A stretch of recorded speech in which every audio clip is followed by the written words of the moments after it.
Prologue. Amelia Appleton trudged home from school slowly. Snow and mud had mixed together, forming dirty puddles at every turn. It had been a long day, and she was ready to get home and curl up with a good book. She wondered what her mother was making for dinner. Lately, finances had been tight in the Appleton household. Her parents both worked hard to keep food on the table, but in the past few weeks, her mother and father had fought nearly every evening about money. They tried to hide it from Amelia, but she knew that her father had a problem. Every time he received a paycheck, he would ride into Boston and risk it all, making foolish wagers with other men or spending it on alcohol. Sometimes, he won big, bringing home jewels and chocolates for Amelia and her mother. But other times, he lost all of his wages and returned home in a foul mood. He would go into his room and sulk for a day or two. Eventually, he would come out and be his usual charming, friendly self. Amelia still couldn't understand why he wasted money when it was so tight. Once, she had asked him why he took those kinds of risks. Her father had paused for a long time, and when he finally spoke, his voice wavered. "I wish I could stop. But I can't." Amelia loved her parents, but lately, life had been difficult. It seemed like father lost much more often than he won, and their cupboards were nearly empty. Fortunately, her mother was creative at coming up with different dishes that didn't require many ingredients. As Amelia neared the house the Appletons shared with a few other families, she saw a small crowd gathered outside near the front door. Their landlord, Mr. Stanley, who lived on the first floor, bowed his head as Amelia approached.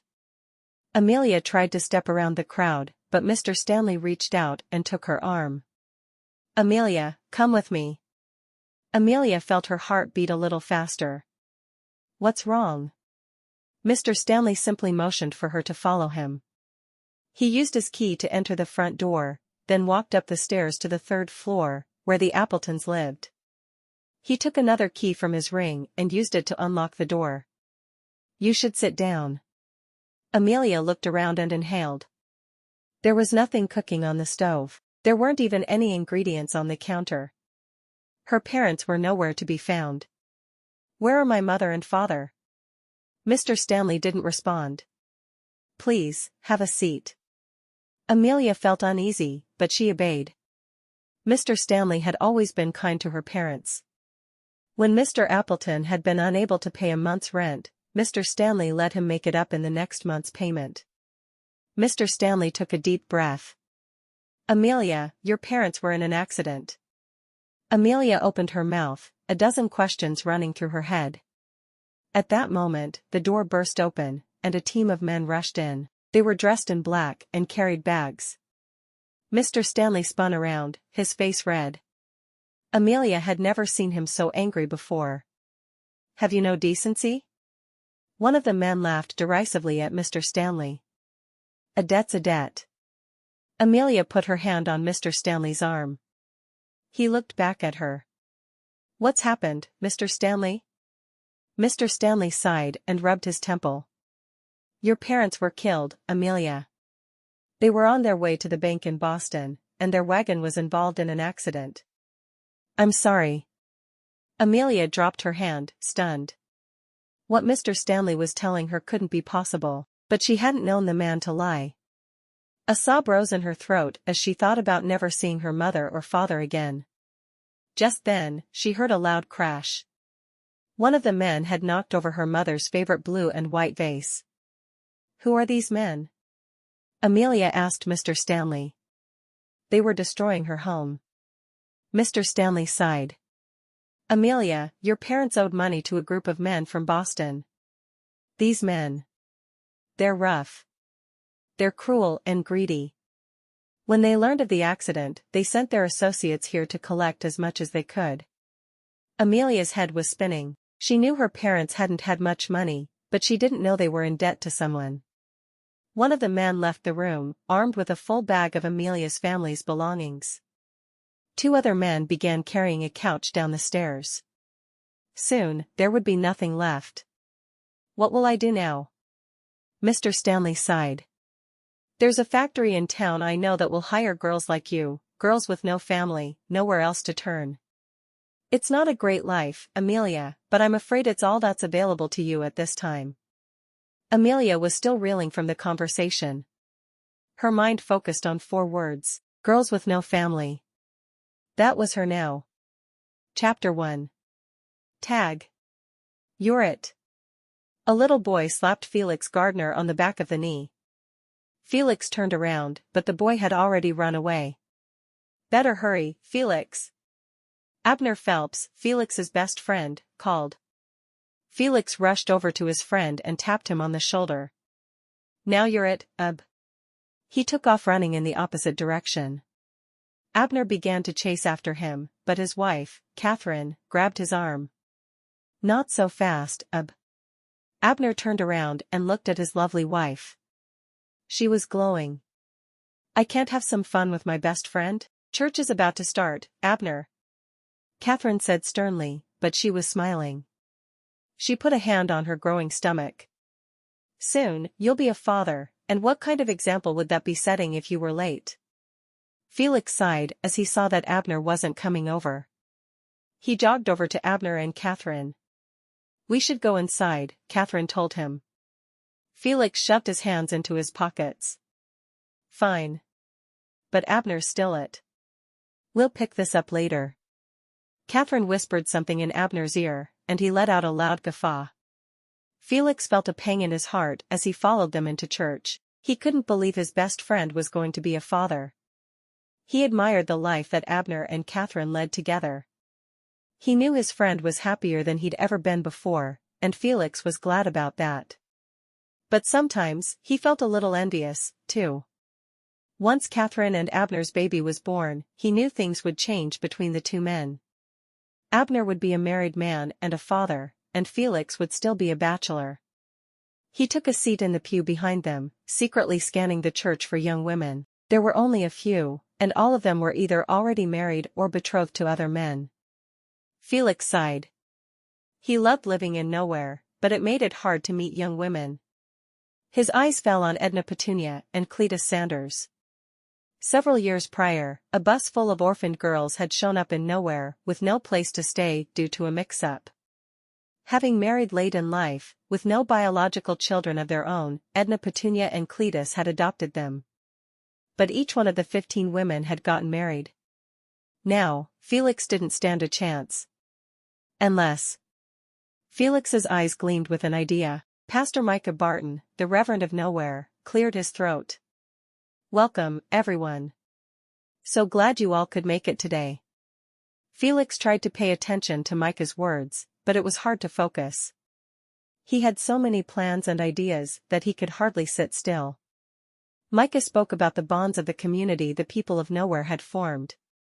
Felix considered himself lucky to have such generous neighbors. He knew not everyone had the same sensibility or faith. He couldn't wait to have children so he could raise them the way he had been brought up. As soon as Micah concluded the service, Felix followed the other churchgoers outside. The adults laughed and talked as the children played in the grass. Catherine and Abner caught up to Felix. Abner held up his hands. Truce? Felix laughed. Truce. He peered over Catherine's shoulders, looking for one person in particular. What are you looking at? Catherine asked. Felix looked down at the ground. He suddenly felt embarrassed. It's nothing. Abner and Catherine didn't seem to notice. We should get home, Abner said. Catherine needs her rest. Felix nodded. See you at work, Ub. Felix and Abner both worked together on Tom and Penny McLean's property in Bagley. They had been best friends since they were boys. They'd done everything together for as long as Felix could remember. Now that Abner had started a new chapter of his life, Felix didn't want to be left behind. Goodbye, Felix, Catherine called as Abner helped her toward their wagon. Felix swallowed.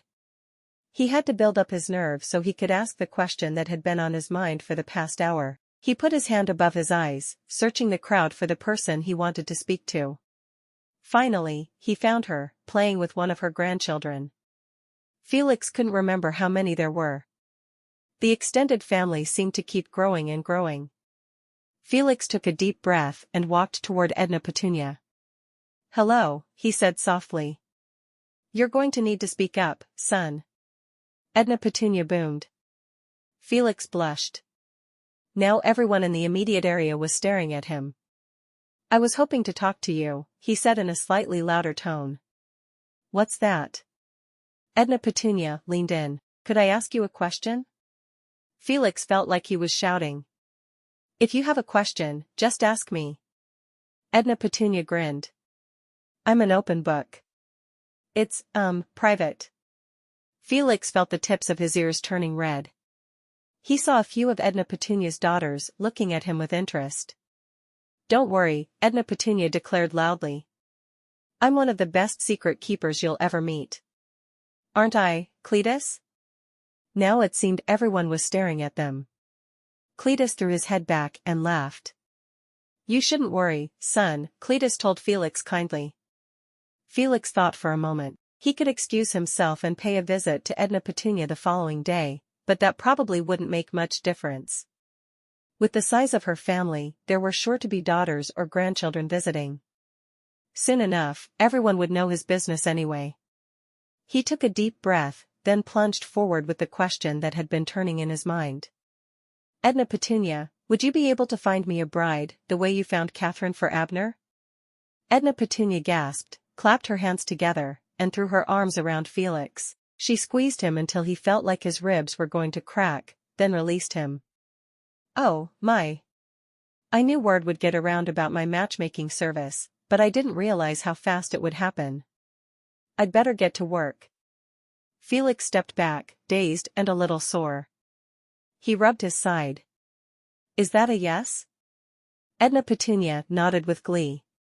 "Mark my words, by the time Catherine and Abner have their child, you will be a married man." Felix's jaw dropped open. Edna Petunia was promising him the lifestyle he'd always imagined for himself. "Thank you." Edna Petunia shrugged. "It's my job. Also, what was your name again?" Felix was a little taken aback, but he realized Edna Petunia had a lot of names to keep track of. "I'm Felix Gardener." "Thank you so much," he repeated. He still felt a little dazed. "Come to see me in 2 weeks' time," Edna Petunia instructed.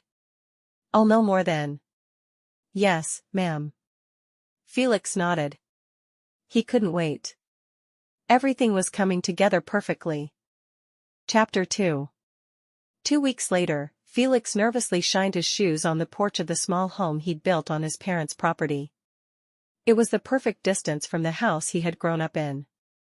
It was close enough to visit frequently for home-cooked meals, but far enough away that his mother couldn't drop in unexpectedly and bother him.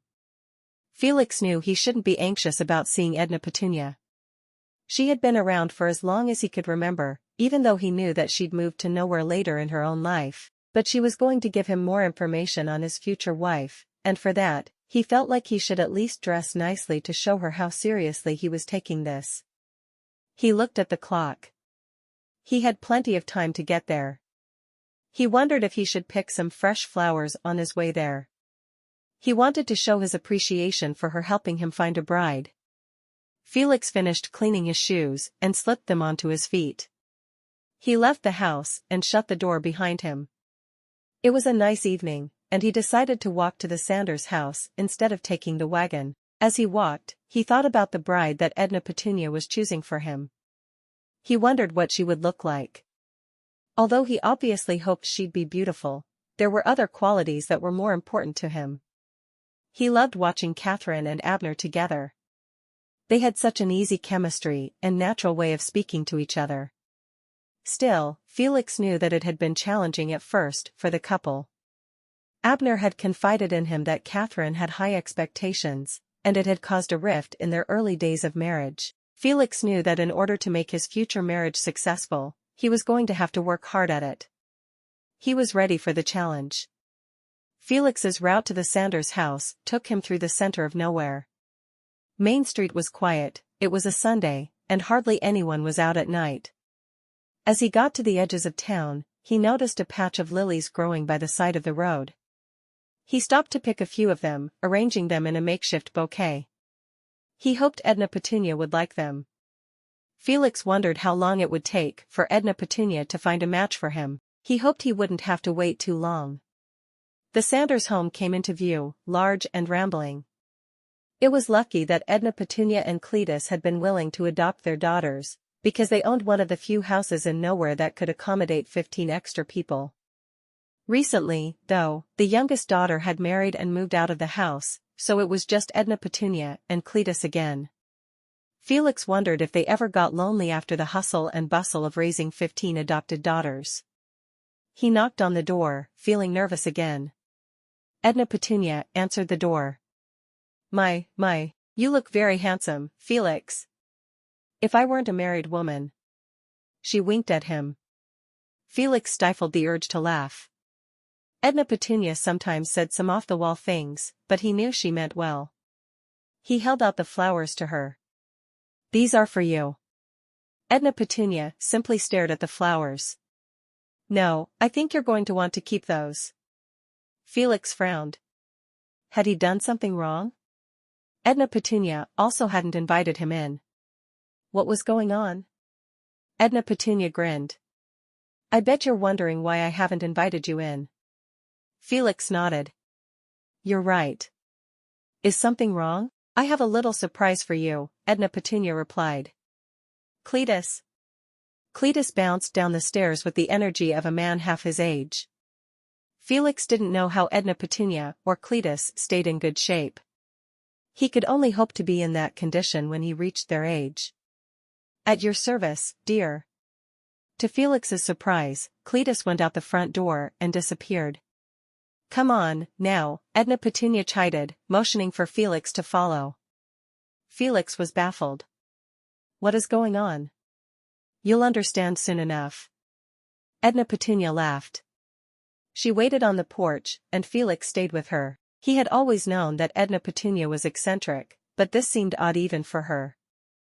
A few moments later, Cletus pulled the wagon in front of the porch.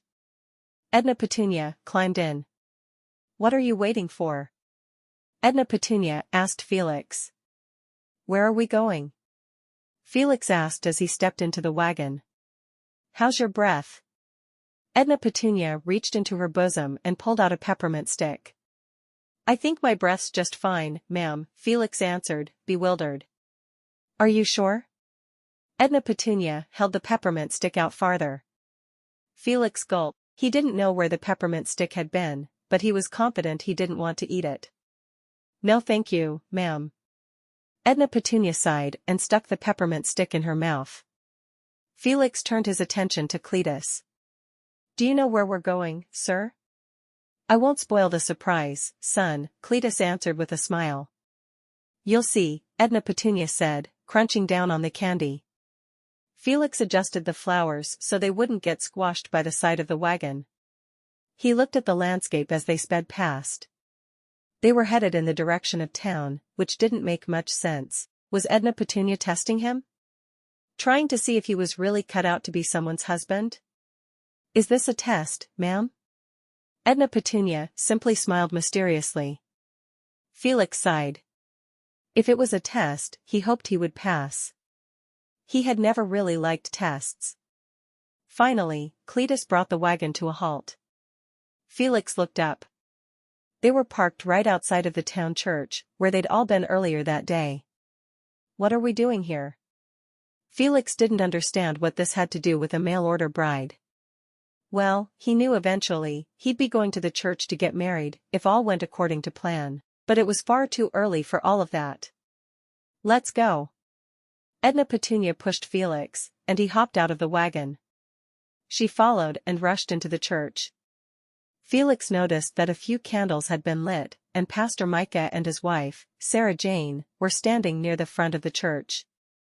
Sarah Jane was conversing with one of the most adorable women Felix had ever seen in his life. Who is that? Felix whispered to Edna Petunia. Why don't you meet her for yourself? Edna Petunia retorted. The day was getting stranger by the minute. Felix walked to the front of the church, still clutching his forgotten flowers. The woman speaking to Sarah Jane had long, wavy hair and beautiful, light-colored eyes. She got quiet as Felix approached. "Hello, I'm Felix," Felix said, feeling self-conscious. "I'm Amelia," she replied, her face lighting up as she smiled. They both stared at each other for a long moment. Felix felt a special connection to her even though they'd just met. "Surprise! You're getting married today, Felix," Edna Petunia shouted. Felix's heart began to pound. Amelia was his bride-to-be?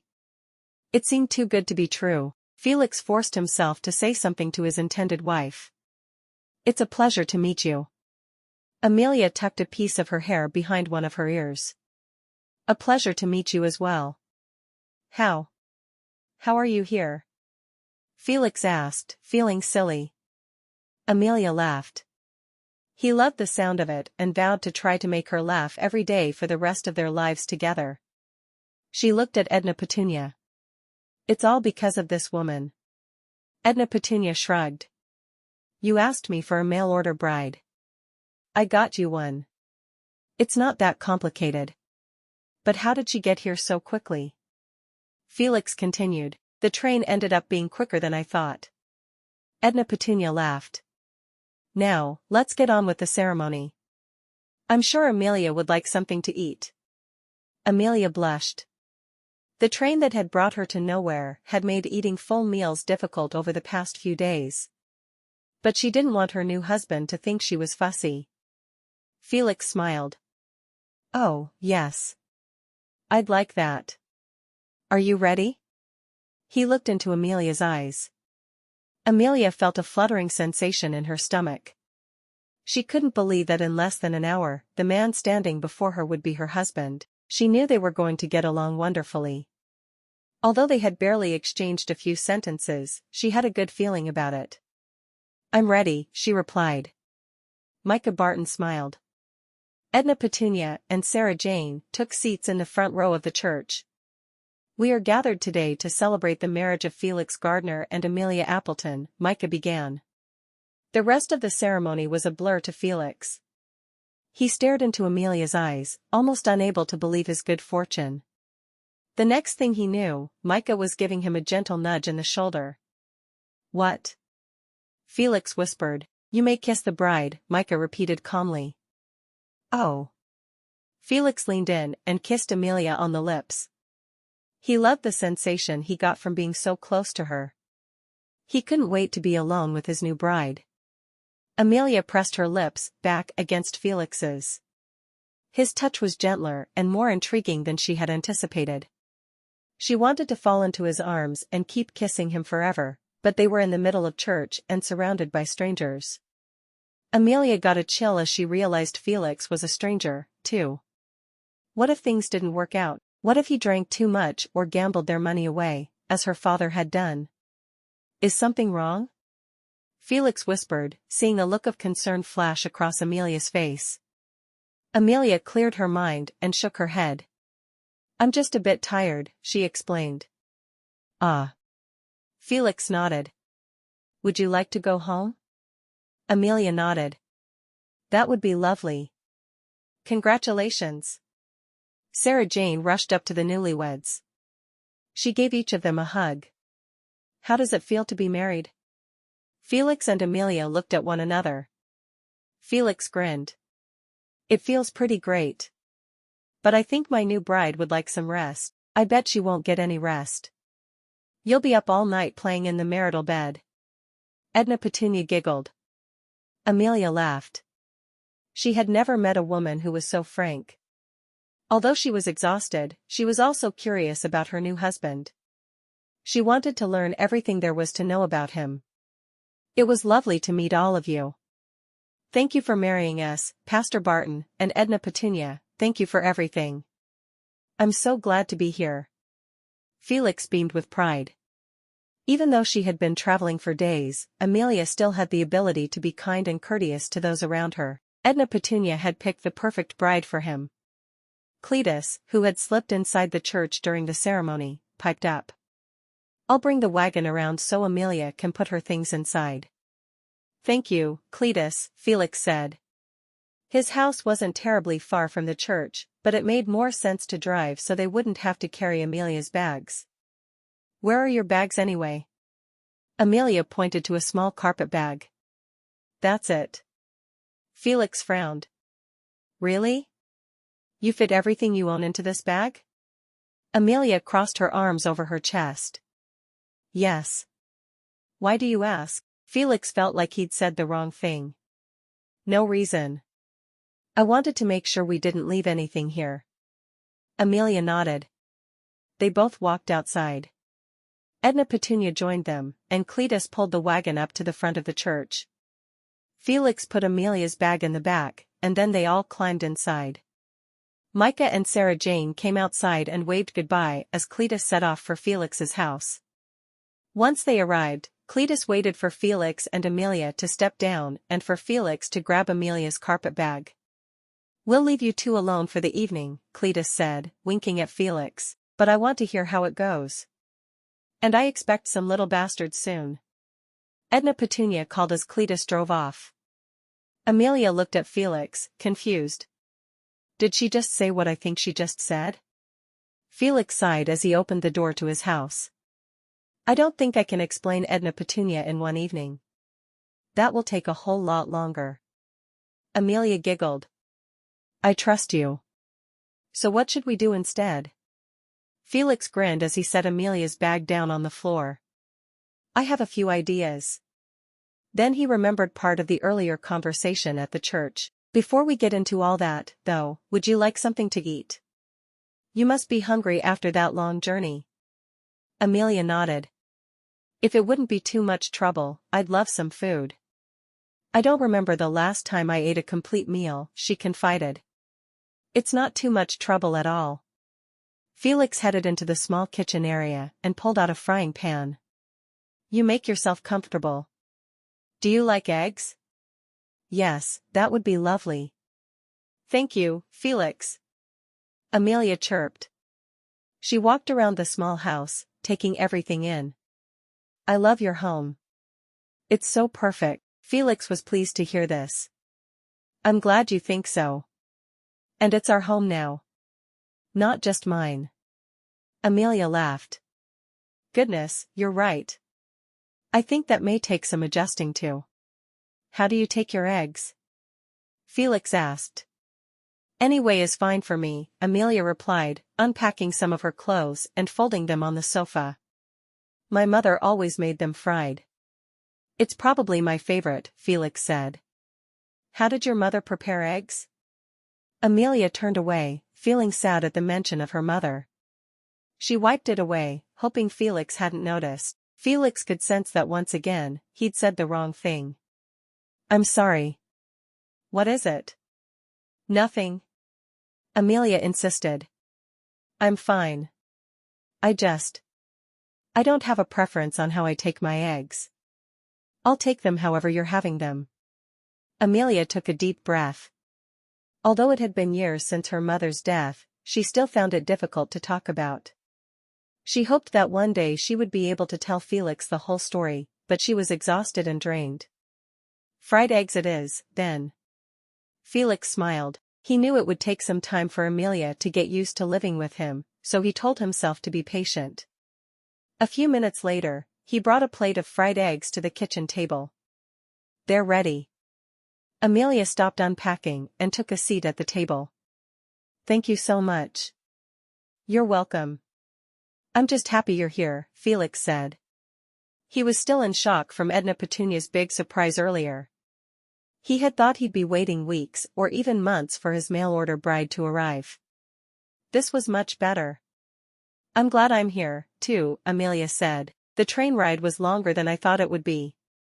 I hope you get a full night's rest tonight, then, Felix said.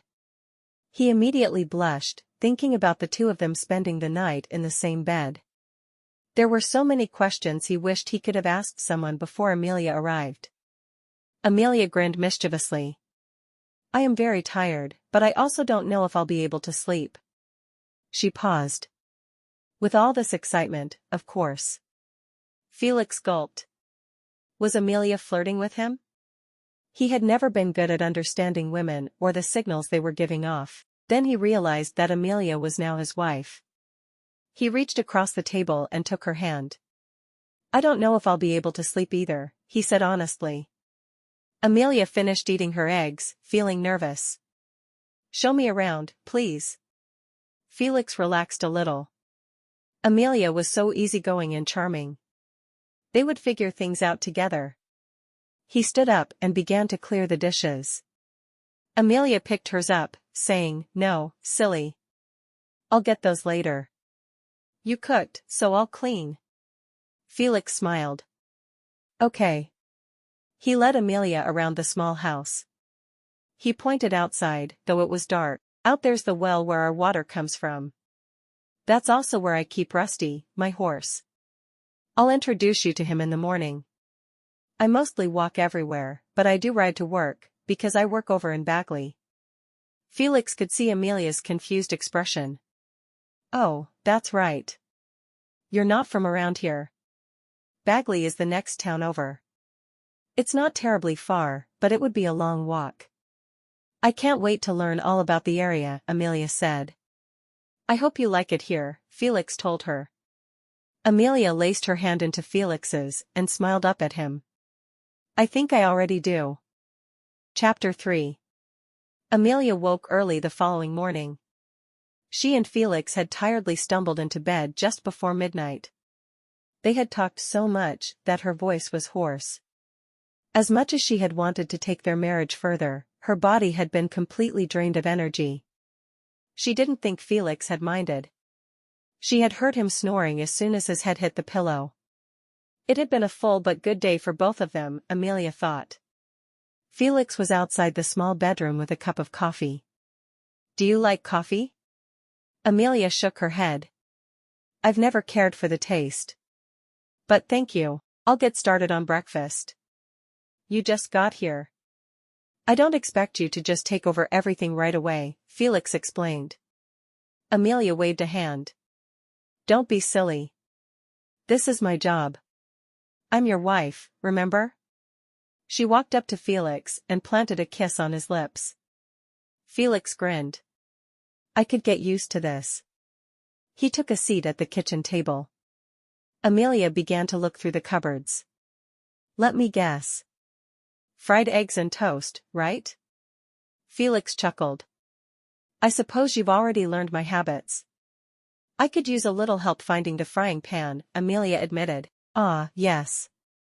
Felix stood up again and walked over behind Amelia. He opened the highest cabinet and lifted her up. "I probably need to rearrange things." Amelia laughed as she reached for the frying pan, which was stored on the highest shelf possible. She grabbed it, and Felix gently set her down on the floor. She spun around to face him.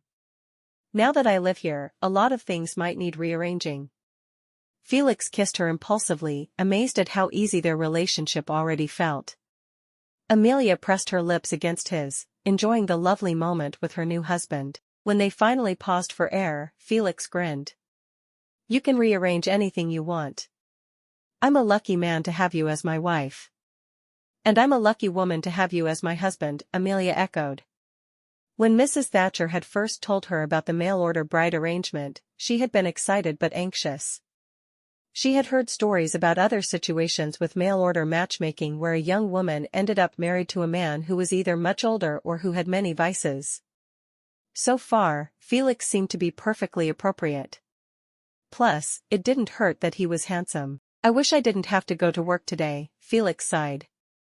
"Yes, it would be nice to have some time together, but it also gives me some time to unpack my things and settle in," Amelia pointed out. "But I'll miss this while I'm away." Felix kissed her again. Amelia smiled. "I'll miss that, too." She looked at the clock. "I'm not sure what time you leave for work, but I'd better get started on those eggs." Felix nodded. "I have time to eat, but you're right, I should leave fairly soon." Amelia put some butter in the frying pan and set it on the stovetop. Felix sat down at the table, poring over a thick book. "What's that?" Amelia asked. "It's my farmer's almanac. I work on a ranch, so I like to read the predictions for the weather," Felix explained. I see, Amelia said. She appreciated men who read books and continued learning. Oh, I almost forgot. In all the activity of yesterday, I didn't have a chance to tell my parents that you're here. Felix exclaimed. They live just across the property. They'll be thrilled to meet you. And my sister, too. Amelia nodded. I'll be glad to meet them, too, she said as she cracked 2 eggs into the frying pan. Felix noticed Amelia growing quiet. He wondered if she missed her family. Does your family live in the Boston area? Amelia turned around and smiled brightly.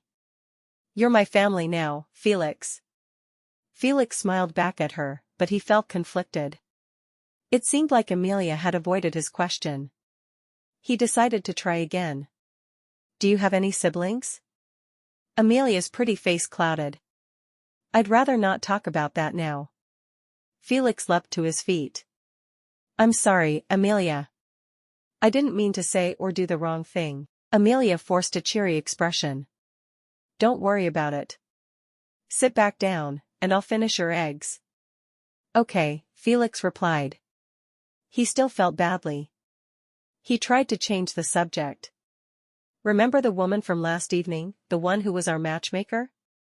Yes, Edna Petunia, right? Amelia laughed at the memory of the eccentric older woman. Edna Petunia was unlike anyone Amelia had ever met before. That's right, Felix said. She has 15 daughters. Wow, that's a lot of daughters. And no sons? Amelia asked. Felix chuckled. Well, they were adopted. The girls all lived in an orphanage in New York. They had to leave their home and move to Texas. There was some kind of mix-up, and they didn't have a place to stay as they had been promised. So Edna Petunia and Cletus, they were newlyweds at the time, agreed to adopt them. Wow, that's quite a story, Amelia remarked. The girls must be getting on in age now, then. Oh, actually, they're only a little older than you, Felix explained. Edna Petunia and Cletus married later in life. This all happened a little more than 10 years ago. The reason I'm bringing it up is that I think you'll find that their adopted daughters are very kind and friendly. In fact, you met one of them last night. Sarah Jane. You mean the pastor's wife? Amelia asked, putting the finishing touches on the fried egg. That's right, Felix said. All the daughters are now married and have children of their own. That's nice, Amelia remarked. A happy ending to a story about a group of orphans with no place to go. That's right. Some people may say our town is too small or doesn't have enough excitement, but I think it's a very welcoming place and a good place to raise a family, Felix explained. He still was amazed at how easy it was to talk to Amelia. Before he was married, he often felt shy or tongue-tied around women. With Amelia, though, things felt just right. Amelia served Felix his fried eggs. I hope I made them the way you like them. Felix dug into the food. They're perfect, Amelia. Thank you. Amelia began to clean the kitchen. You're welcome. Aren't you going to eat? Felix asked. Amelia nodded. I'll eat later. I think my body's still a bit confused by the travel. I'm not hungry yet, but I'm sure I will be later. Felix finished eating and handed Amelia his clean plate. I hope you'll be back to normal later. There are a few things I could think of that might be fun to do together when I get home from work. Amelia giggled. Good to know. Felix gathered his things and prepared to leave. I'll see you after work. He kissed Amelia and headed outside. Amelia stood in the doorway and waved goodbye as he rode away. She couldn't believe that Felix was her husband and this was her house. Amelia decided to take a break from the dishes and collapsed onto the sofa. In a way, she was glad that she had a small break to be alone before Felix returned from work. Her mind was reeling after her long journey from Boston to nowhere. She had hardly had a second to gather her thoughts. From the moment Mrs. Thatcher had mentioned this opportunity, Amelia had realized that her life was about to change dramatically. Ever since her parents had died, her life had been a series of upheavals. First, she had to leave her family's apartment to work at the factory Mr. Stanley had known about. She got a job. Just when she had settled in, a man showed up at the crowded boarding house she lived in with other factory workers. He had told her that she owed money to him on her parents' behalf. Even now, years later, Amelia's heart beat faster as she thought about how the man had threatened her if she didn't pay him what he was owed. Amelia's parents hadn't included her in conversations about money before they had died. She had no idea if what the man was telling her was true or not, but he seemed dangerous, and he had scared her. Each month, a group of men came to the boarding house on the day Amelia was paid. Although her paycheck was very small, they took everything that was left over. They told Amelia that her parents owed so much money, she would be paying them back for decades. Amelia had thought about reporting the men to the police, but one day, she'd gone into the Boston police station. As she waited for an officer to meet her, she saw the very man who had come to her house and threatened her life if she didn't pay. After that, Amelia had kept to herself. She didn't have any friends at the boarding house. She was afraid to get them mixed up in the debt she owed the men. She knew that eventually her debt would be paid off, but every time she asked about when that would be, the men never gave her a clear answer. She dreamed of one day escaping Boston, but she wasn't able to afford a train ticket. When Mrs. Thatcher had told her about nowhere, it had seemed like a dream come true. The next train out was that very evening. Mrs. Thatcher had given her the remaining pay she was owed, and since it wasn't a regular payday, the men hadn't come and taken most of it. Amelia felt guilty, but she'd had no way to contact the men. She knew what they looked like, and she knew that one of them worked with the police, but she didn't know their names or where to find them. She had paid the men most of her earnings for years. Surely that would have to be good enough. Amelia shuddered as she imagined Felix finding out about her parents' debts and how she'd left Boston. She hoped he'd never find out. Although she felt honesty was important in a marriage, she was too ashamed to tell Felix about this. The secret about her parents' behaviors and debts would have to stay in the past. Plus, she was in Texas. The debt collectors were miles and miles away. She hoped that soon, they'd forget all about her. Amelia stood up with a renewed sense of purpose. She was committed to making sure her life with Felix was perfect. She'd scrub his clothes, polish his floors, and cook him gourmet meals. And though they hadn't had a minute to discuss it yet, she hoped that he'd want children just as much as she did. Amelia finished cleaning the dishes from breakfast. When she was done, she made herself a small bowl of porridge. She still wasn't hungry, but she knew she should eat something. She knew it was going to be a hard day of work. After she had eaten, she washed her bowl and spoon and put them away. She swept the floor, washed the windows, and organized the pantry. She took stock of the ingredients Felix had and decided that she would make a chicken pot pie for dinner. She quickly got used to where Felix kept everything, carefully measuring the flour for the crust. Once she had fully prepared the crust, she filled it with chicken and vegetables. She hoped Felix would like it. Besides preparing dinner, Amelia also unpacked all of her belongings. She didn't have much, but she had managed to keep a few pieces of jewelry that had belonged to her mother and some clothes that still fit her from when she was in school. Everything else had been handed over to the men her parents owed money to. She tucked her clothes into the drawers next to Felix's things, imagining that one day she would have to fit their children's clothes into the same drawers. She hoped that day wasn't too far in the future. She had always wanted a house full of children. Once she had cleaned the house from top to bottom and set the chicken pot pie on the kitchen table to cool off, Amelia turned her attention to dessert. She had made an extra crust that morning and searched the pantry for the perfect filling. She found a jar of strawberry preserves and filled the crust with strawberry, then braided the rest of the crust to form the top part of the pie. As the pie was baking, Felix came home. "It smells fantastic in here." "Thank you." Amelia blushed. "How was your day at work?" "It was a pretty good day. Nothing unusual happened, which is just how I like it," Felix explained. He took off his work boots and flexed his feet. "Looks like you were busy around here." He noticed how the small home sparkled. Amelia had clearly done some deep cleaning. Amelia shrugged modestly. I don't like to sit still. Felix came closer to her and gave her a kiss. He still couldn't believe this kind, generous woman was his actual wife. He sniffed the air. What is that? It's so sweet and fruity. I made a strawberry pie for dessert, Amelia told him. But first we'll eat the chicken pot pie. Felix sighed with joy. That's my favorite. I think it's because my mother used to make it all the time when I was younger. Amelia looked at the ground. She felt strange whenever Felix mentioned his mother. It made her remember that she was never going to see her own mother again. Felix noticed that Amelia was acting strangely. What's wrong? Amelia shook her head. Nothing. Are you hungry? Felix took her hand gently into his own. Amelia. Something is clearly wrong. You can talk to me about it. Amelia pulled away from Felix. I'd rather not.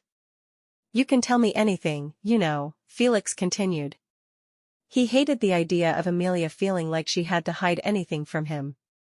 I don't want to talk about it, Amelia said. Come on, let's eat dinner. Felix sighed and sat down at the table. All right. Eventually, she'd have to tell him whatever was bothering her. He just hoped it didn't take her too long. Amelia cut the chicken pot pie and served it on 2 dishes. She placed one in front of Felix and one at her own spot at the table. I hope you like the way I made the chicken pot pie. Thank you, Felix replied. He cut into his food and exhaled slowly. This is delicious, Amelia. Amelia relaxed a little and tried to enjoy her food. She decided to try a topic that she was more comfortable with. There are some ingredients I'd like to buy to have around the house. Where do you do your shopping? There's a mercantile in town, not too far from the church where we got married. I can take you there after work, or I can tell you how to get there, Felix said. Amelia thought for a moment. I'd need a few of the things for the dinner I'm planning tomorrow, so I think I can go on my own as long as it's not too complicated. Felix chuckled. No, it's not hard at all. He stood up, found a piece of paper, and brought it back to the table. Between bites, he sketched out a map to the mercantile. You shouldn't have any trouble finding it. Once you get there, the owners are very kind. In fact, the owner's wife is one of Edna Petunia's adopted daughters. Oh, wow.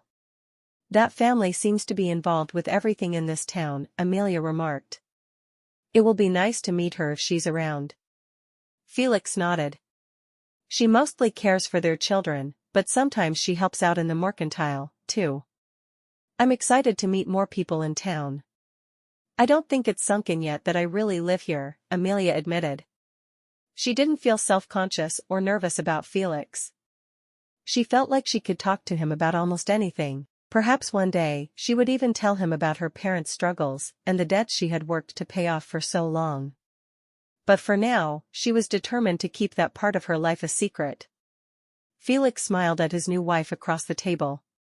He was glad to see her planning to go shopping on her own and being eager to make new friends. She'd fit into their little town in no time at all. He wanted her to feel like she was part of things, so she'd want to stay. He worried she would take off in the middle of the night with all her secrets. Amelia smiled back at Felix, feeling peaceful and content. With each passing day, she felt more and more at home. Coming to nowhere had been exactly what she had needed. Chapter 4. The next morning, Amelia woke up early to cook and clean, and the new couple ate breakfast together. After Felix left for work, Amelia reviewed the map he had drawn for her. She had carefully listed out the ingredients she wanted to buy, and Felix had explained to her how to get the items charged to his account. Once she had memorized the map, she tucked it in her apron pocket and left the house. The route into town was fairly simple, and Amelia followed Felix's directions easily. The day was sunny and dry, and the hilly terrain made Amelia grateful that the long hours she had spent in the factory had kept her in good physical condition. She found that she much preferred being outside and thought she might be able to fit in a walk each morning if she planned her time carefully. For most of the walk, she didn't see a single other person. Then, on the last turn before she arrived on Main Street, an older man suddenly approached her. "Dear," the man called. "Can you tell me how to get to Main Street?" Amelia swallowed. She wasn't sure why, but something about the man made her fearful and distrusting of him. "I believe it's that way," she said, pointing in the direction she'd learned from Felix's map. The man perked up at Amelia's accent. "You're not from around here, are you?" Amelia folded her arms across her chest. Everyone she'd met so far in Nowhere had been nothing but gracious and welcoming. She probably had nothing to worry about, but this man was completely unfamiliar to her. And Amelia didn't think her husband would want her speaking to a strange man she didn't know. "Excuse me, but I need to be on my way." "I hope you find everything you're looking for," the old man called as Amelia hurried away. Once Amelia got to the Mercantile, she tried to shake off her bad feelings about the strange encounter. She took a deep breath and pushed the door open. "Let me guess. You're Amelia, right?" the woman behind the counter asked. She held a small girl on her hip, rocking her back and forth. "That's right." Amelia was startled. "How did you know?" "I'm Ruby. I know you've already met my adoptive mother, Edna Petunia, my sister, Sarah Jane, and my brother-in-law, Pastor Micah. Soon enough, I'm sure you'll meet all 15 of us." The woman chuckled. Amelia saw that she had a beautiful smile. "Pleased to meet you," Amelia replied. "You're the wife of the owner of the Mercantile, right?" "Yes," Ruby replied. "I'm helping out today while he's at the bank." "Have you been there yet?" Amelia shook her head. "This is the first place I've been to. I have a few things I wanted to pick up." She took her list out and showed it to Ruby. Ruby nodded. "Yes, we have everything on your list. Let me help you find them." "Thank you." Amelia felt relieved. The negative emotions she'd experienced over her encounter with the strange man began to evaporate, and she relaxed, talking and joking with Ruby. She hoped she'd have a chance to spend time with Ruby, since she enjoyed her company and appreciated having someone who knew all about living in Nowhere. Ruby guided her through the aisles, pointing out the exact items Amelia wanted. When Amelia was prepared to check out, a look of concern flickered across Ruby's face. She set her daughter down and lowered her voice. "Do you know anyone besides Felix in this town?" Amelia's heartbeat quickened. She could tell that what Ruby was talking about was serious. "No, except for the people you mentioned, Sarah Jane, Micah, Edna Petunia, Cletus, and Felix. They're the only people I've met so far." "What's wrong?" Ruby took a deep breath. "There were 2 separate men who came in here, asking about you. One said he was your uncle. But that didn't sound right to me. Do you have any idea who they were?" A chill ran down Amelia's spine. First, the strange man in the woods. Now, 2 men had asked about her in the town Mercantile. Had they followed her all the way from Boston? Amelia shook her head, suddenly feeling shaky. "No, I don't have any idea who that was. My parents are dead, and they didn't have any sisters or brothers." "Are you all right?" Ruby asked, her face filled with concern. "I should go home now," Amelia said abruptly. She suddenly didn't feel safe and wanted to be back in her own home. She spun around and walked toward the door. "Amelia?" Ruby called. "What?" Amelia's heart pounded loudly as she turned around. "Do you still want these?" Ruby gestured to the items Amelia had brought to the counter. Amelia walked slowly back to Ruby. "Yes, I do." "Are you sure you're okay?" "You seem upset," Ruby said gently. Amelia knew she was behaving strangely, and she didn't want Ruby to worry about her. "I'm not feeling well," she told Ruby. It was partly true. Ever since Ruby had mentioned that 2 men had asked about her, she had felt sick to her stomach. "I'd like to get home, of course." Ruby put Amelia's things into a small sack and handed them to her. "I'll put these purchases on Felix's account. You go on now, and I hope you feel better, Amelia." "Thank you," Amelia said gratefully as she took the sack and hurried out of the store. With every step Amelia took closer to home, she thought of the mysterious man who had asked Ruby about her and the stranger who had asked her for directions. She hoped that she was overreacting and that there was a simple explanation, but so far, she hadn't been able to think of anything. When Amelia reached Felix's home, she set her items down on the front porch and walked all the way around the house. She wasn't sure what she was looking for, exactly, but she felt more comfortable once she had made a complete circle. When she was done, she picked up the groceries shakily and went into the house, moving slowly and quietly. Amelia poured herself a glass of water and sat down at the kitchen table. She tried to think rationally. She had no evidence that the debt collectors had followed her from Boston to Texas. It seemed highly unlikely. Then again, who were the men who had been asking about her at the mercantile? And who was the man who had stopped and asked her for directions? Both occurrences seemed out of the ordinary. Was there a simple explanation for it all? Amelia tried to think of one, but nothing came to her. She sat at the dining room table, sobbing silent tears, until Felix came home. "Hello," Felix called cheerily. Amelia wiped her face quickly and tried to smile. "Hello, Felix.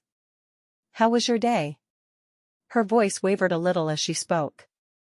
Felix rushed over to her. "What's wrong, Amelia?" "Nothing." Amelia stood up and rushed to the stove.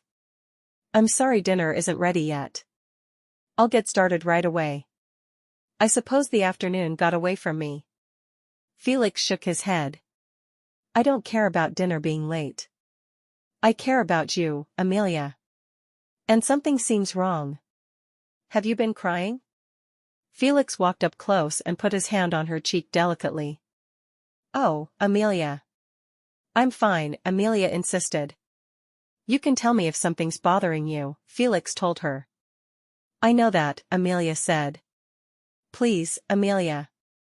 Tell me what's going on so I can help you," Felix pleaded. Amelia shook her head. "It seems like there's so much you're hiding, Amelia," Felix said, frustrated. This sent Amelia into a wave of fresh tears. "I don't want to talk about it. It's nothing that concerns you." Amelia clapped a hand over her mouth. She had probably said too much. Felix's expression softened. "Amelia, anything related to you in any way concerns me. How could you think otherwise? You're my wife." Amelia took a deep breath.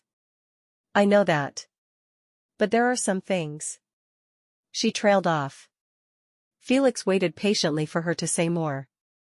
Finally, Amelia began to speak again. "There are some things that happened to me when I was younger, things that happened because of decisions my parents made. I want to put that part of my life behind me." Felix nodded. "I think I understand. You don't want to worry about what happened in the past, because it's in the past." "Exactly." Amelia tried to smile. Her entire body felt weary and exhausted. "I want to focus on us and the new family we're building together." "Family?" Felix tried to lighten his tone. He knew Amelia was upset, but he wanted to respect her wishes not to talk about it. "I like the sound of that." "I do, too," Amelia agreed. "And that's what I want with you." "Soon." Felix grinned. "How soon, exactly?" Amelia blushed. "As soon as possible." "Assuming that's what you want." "That's exactly what I want, Amelia." Felix felt so happy and content that he and Amelia wanted the same things. He was a lucky man. Amelia tried to imagine what their children might look like. She hoped they'd get his easygoing manner and sense of humor. He was someone who put everyone around him at ease all of the time, but as much as she wanted to envision their perfect future together, thoughts of the debtors kept flooding into her mind. Felix noticed the concerned look flickering across Amelia's face. "What's wrong, sweetheart?" Amelia shook her head. "No. I don't want to talk about anything negative. There's no good that can come from dwelling on it." Felix nodded. "I agree with you for the most part. I like to keep a positive attitude. But there's one exception." "What's that?" Amelia asked, wondering what Felix was talking about. Felix's expression became serious. "If you ever think you're in danger for any reason, or that our family is in danger, will you tell me right away?" Amelia bit her lip. She wasn't sure if she was truly in danger, and she didn't want to worry Felix if it was all just a big misunderstanding. After how she'd been treated after her parents' death, it made perfect sense that she was skittish. "Of course," she agreed. "But I don't think that will be the case. After all, we live in nowhere. This seems like such a quiet town, filled with good people. What could happen here?" Felix smiled at his new wife's logic. He was being overly anxious and concerned for Amelia's well-being because he had never had a wife before. Yes, Amelia was probably right. They were safe, and nothing bad was going to happen to them in nowhere. Chapter 5. Amelia spent the next few days around the house, not wanting to venture into town again. At home, everything was neat and orderly, just the way she wanted it. The last time she had left, things had seemed unsure, dangerous. She enjoyed her days at home, waking early, taking a brief walk around the house, talking and joking with Felix. She cooked elaborate meals for him and loved seeing the expression on his face as he ate them. She started to make the house truly feel like a home, with little touches here and there, like a quilt she sewed together with scraps of old fabric. One morning during breakfast, Felix looked up. "I forgot to ask you, is it all right if my parents come over for dinner this evening?" Amelia's eyes widened. Tonight? Surely he would have asked her before now if he wanted them over that night. Felix immediately could tell Amelia wasn't keen on the idea. "Would you prefer a different evening?" Amelia sighed. "No, it's fine. I am looking forward to meeting them. I just wish I had a little advance notice. I'm not sure if I have everything I need for a big dinner." "My parents don't need anything fancy," Felix assured her. "And if you need to go to the mercantile, it sounds like you found your way just fine last time." "I don't want to go to the mercantile today," Amelia blurted out. "Why not?" Felix asked, perplexed. "I just have too much to do around the house. Cleaning and cooking. I won't have time to go to the mercantile and cook dinner and get the house ready." "I'll just make something simple," Amelia rambled, thinking out loud. She was nervous that the men who had asked about her might still be around, and she didn't want to encounter them. But she wasn't comfortable admitting that to Felix. Felix frowned, still confused. "The house looks fine to me." In his eyes, it was spotless. Amelia kept things tidy all the time. It seemed to him that Amelia had some problem with the mercantile. "Did you have any issues when you bought groceries before?" Amelia shook her head. "No, not at all. Everyone at the mercantile was very kind." Felix looked at the clock. "I should get to work. Are you sure you're okay with this?" Amelia smiled brightly. "Of course. You have a good day, and I'll see you this evening. I'm excited to meet your family. You're really wonderful, Amelia." Felix kissed her on the lips and prepared to leave for work. "Goodbye," Amelia called as he walked out the door. She began to clear the dishes from breakfast. She was looking forward to meeting Felix's parents. Anyone who had raised such a hardworking and kind son must be good. She did worry a bit about having enough food on hand to prepare a meal, but she would figure something out. Once she had finished washing dishes, Amelia opened the pantry door and took stock. There were plenty of potatoes, which would be helpful. When she checked the icebox, she found some chicken she could use. If she fried up a bit of chicken and mashed the potatoes, she'd have enough to feed Felix's family. She peeled the potatoes first as she watched the sun rise. It was shaping up to be a beautiful day, and she felt lucky to be at home and preparing for a visit from her in-laws. She hoped they would all get along and enjoy each other's company. Why, she was getting a new set of parents, and she hoped they would look at her as a new daughter. Once she was done peeling, she took a break from dinner preparation and got the house ready for company. She pulled an extra chair from the living room up to the kitchen table and set it with plates, linen napkins, and silverware. Amelia wasn't sure if Felix's sister was coming or not, but she assumed that she was, so she put out 5 place settings. She couldn't wait for the day when there were even more chairs around the table. The day passed quickly, and by the time Felix returned home from work, Amelia had almost finished frying the chicken. Felix inhaled deeply when he walked through the door. "Amelia, that smells truly incredible." Amelia grinned. "I'm glad you think so. I hope it tastes as good as it smells." Felix walked up to her and enveloped her in a hug.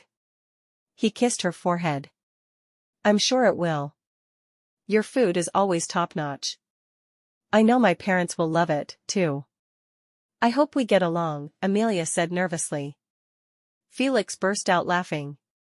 "What?" Amelia asked, dismayed. "You're the perfect daughter-in-law, Amelia. You want a big family, you've shaped up our home, and you cook delicious food. What more could they possibly want?" Felix pointed out. Amelia appreciated the compliments, but she was still anxious.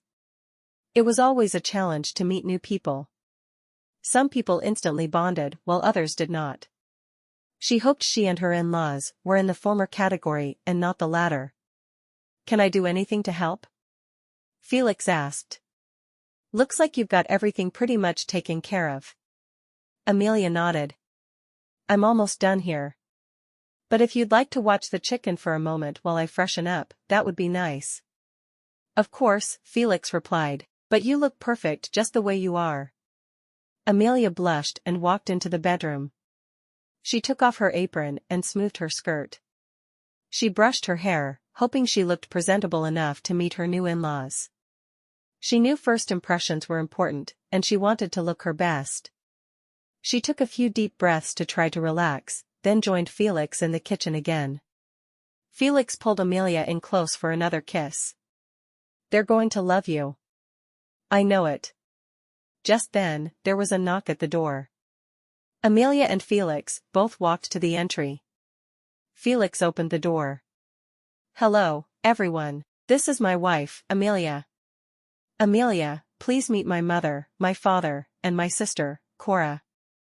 Adele Gardner bounced into the room first, her tall, plump body bursting with excitement.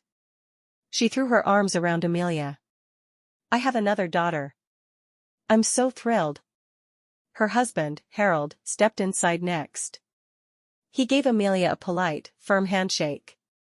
"It's a pleasure to meet you." Finally, Cora Gardner, Felix's sister, entered the house. She, too, wrapped Amelia in a warm hug. "Hello, Amelia," Cora said quietly.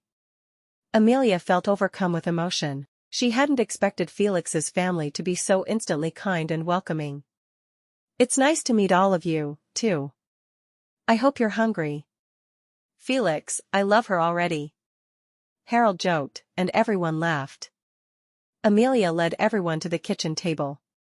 Her in-laws took their seats, and Felix and Amelia brought out the serving dishes for the green beans and mashed potatoes.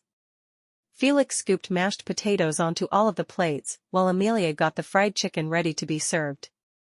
Within a few minutes, everyone was seated and chewing happily. "This fried chicken is excellent," Adele remarked. "You'll have to give me the recipe." "Of course, I'll write it down for you before you leave tonight," Amelia replied. "You mean you have it memorized?" Adele asked. "Cora, you should pay attention to Amelia." Cora giggled. "I'm not very skilled in the kitchen," she admitted to Amelia. "I don't know what we're going to do with her," Adele lamented, but Amelia could tell she said it fondly. "Cora is a very gifted fiddle player," Felix said. "I wish she spent less time with her fiddle and more time helping me around the house," Adele teased. "Oh, well. I don't have any musical talent. I'd love to hear you play sometime," Amelia exclaimed. "Yes, that would be fun," Cora agreed. "I've never had a sister before." "Me either," Amelia told her. "What about your folks? Are they still in Boston?" Harold asked as he bit into another piece of fried chicken. Amelia's fork clattered to the table, and her face grew pale. "Oh," Cora gasped. "Are you all right?" Felix put his hand over Amelia's. "Amelia's parents have both passed on," he explained. Harold stopped eating. I'm awfully sorry to hear that, Amelia. Adele looked like she was about to burst into tears. You poor dear. Did you have any aunts and uncles who took you in? Amelia shook her head, hoping she could speak without her voice cracking with emotion. No, I'm afraid not. Well, we're very glad to have you as a part of our family now, Adele said. We have enough family members to go around. Amelia steadied her resolve again. Is that so? Oh, yes. Cora smiled. We have 23 first cousins on my mother's side alone. On my father's side, I think it's even more. Harold nodded. And counting. I'm the oldest of 6. My youngest brother isn't even married yet. All the rest are girls, and it seems like one of them is having a baby every other week. He's exaggerating, Adele said. Enough about us, Amelia. We'd like to hear about you. What was your life like in Boston? What did you like to do? Amelia looked to Felix for help. There was nothing about her life in Boston that she would feel comfortable saying in front of her in-laws. She didn't want them to know how destitute she had been after her parents' death, or how her father had gambled away all of their savings. And she especially didn't want them to know about the debt collectors. Felix tried to think of another topic. These mashed potatoes taste delicious. What's your secret ingredient, Amelia? Amelia shrugged. I made them with a little butter and salt, nothing special. They're fantastic, Felix continued. They taste like butter. Amelia nodded. As they should. His family stared at Felix, wondering why he was going on and on about the potatoes. He tried to think of something else. Amelia and I would like to have a baby. Adele's mouth dropped open. Are you pregnant, Amelia? Oh, my goodness, I'm going to be a grandmother. Amelia glared at Felix. Felix shrugged. I was trying to change the subject, he whispered. I'm not pregnant, Mrs. Gardener, Amelia explained. We've just talked about starting a family, that's all Felix was trying to say. Harold leaned over to his son. Felix, you know you need to do more than just talk to a girl to get her pregnant, right? Felix blushed. Yes, Dad. Of course I know that. Harold cleared his throat. Good. Just checking. Well, whenever you two do become parents, your children will be lucky. I know Felix is going to be a great father, and Amelia, he can't stop raving about you, Cora said sweetly. Thank you, Amelia said, grateful for Cora's tact. Oh, no. Adele suddenly shouted. What is it? Felix asked. I forgot my lemon meringue. I baked it so we'd have a dessert, but I left it at the house. Adele sighed. I'll run back and get it, Felix said dutifully. It's not like you live very far. Oh, thank you, dear, Adele said, leaning over and kissing Felix on the cheek. He's always been a dear boy. Amelia laughed. She loved how Adele teased her children in a loving way. I'll keep you company, Harold volunteered. As soon as the men had left, Adele and Cora stared at Amelia. Tell us everything. Adele ordered. We want to help, Cora said. Amelia's heart pounded. How did they know about her horrible secret? Excuse me? She asked, hoping she had misunderstood them. To her surprise, Adele and Cora broke out laughing. Felix is awful at picking up after himself. Is he driving you mad? Adele questioned.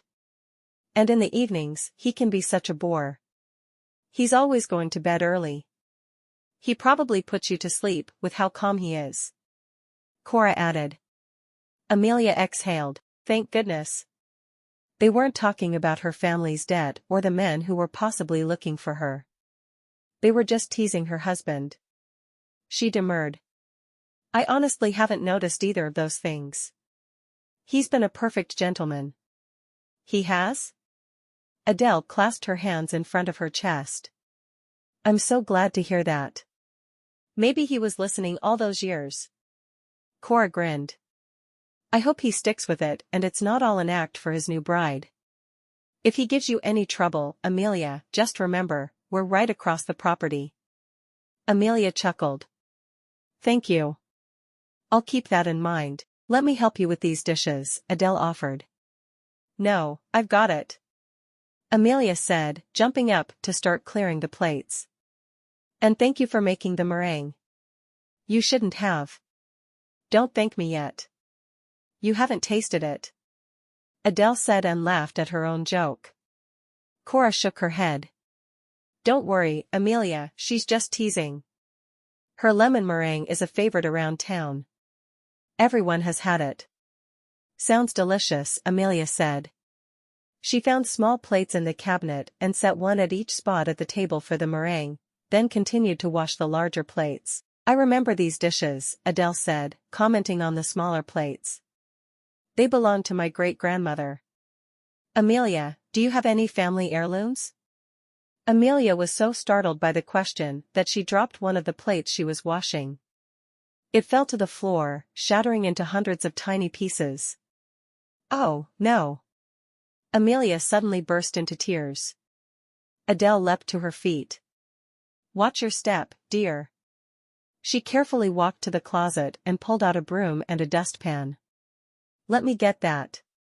Amelia slumped into a chair, avoiding the pieces of glass on the floor. What's wrong, Amelia? Cora put an arm out to comfort her new sister-in-law. Amelia shook her head, still sobbing. I just feel so silly. I'm sorry for breaking an heirloom.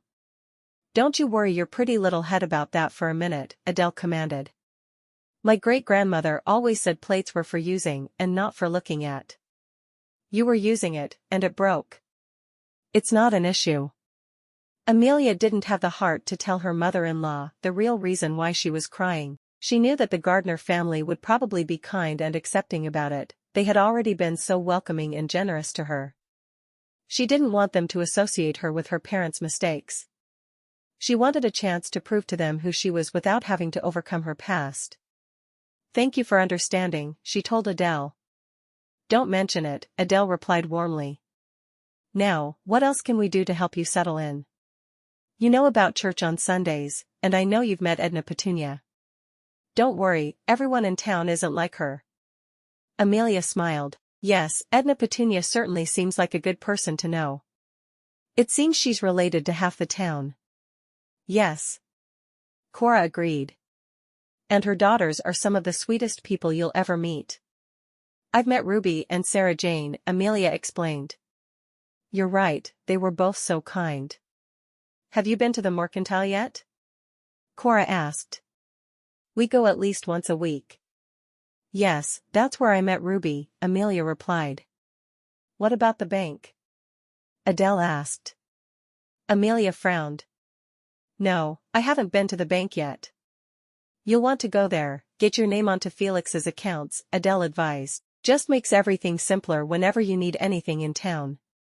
I see. Thank you, Amelia said. She felt nervous thinking about bank accounts and ledgers. She had never gone into a bank before, and thinking about money made her remember her parents' debts and the men who wanted to collect their money.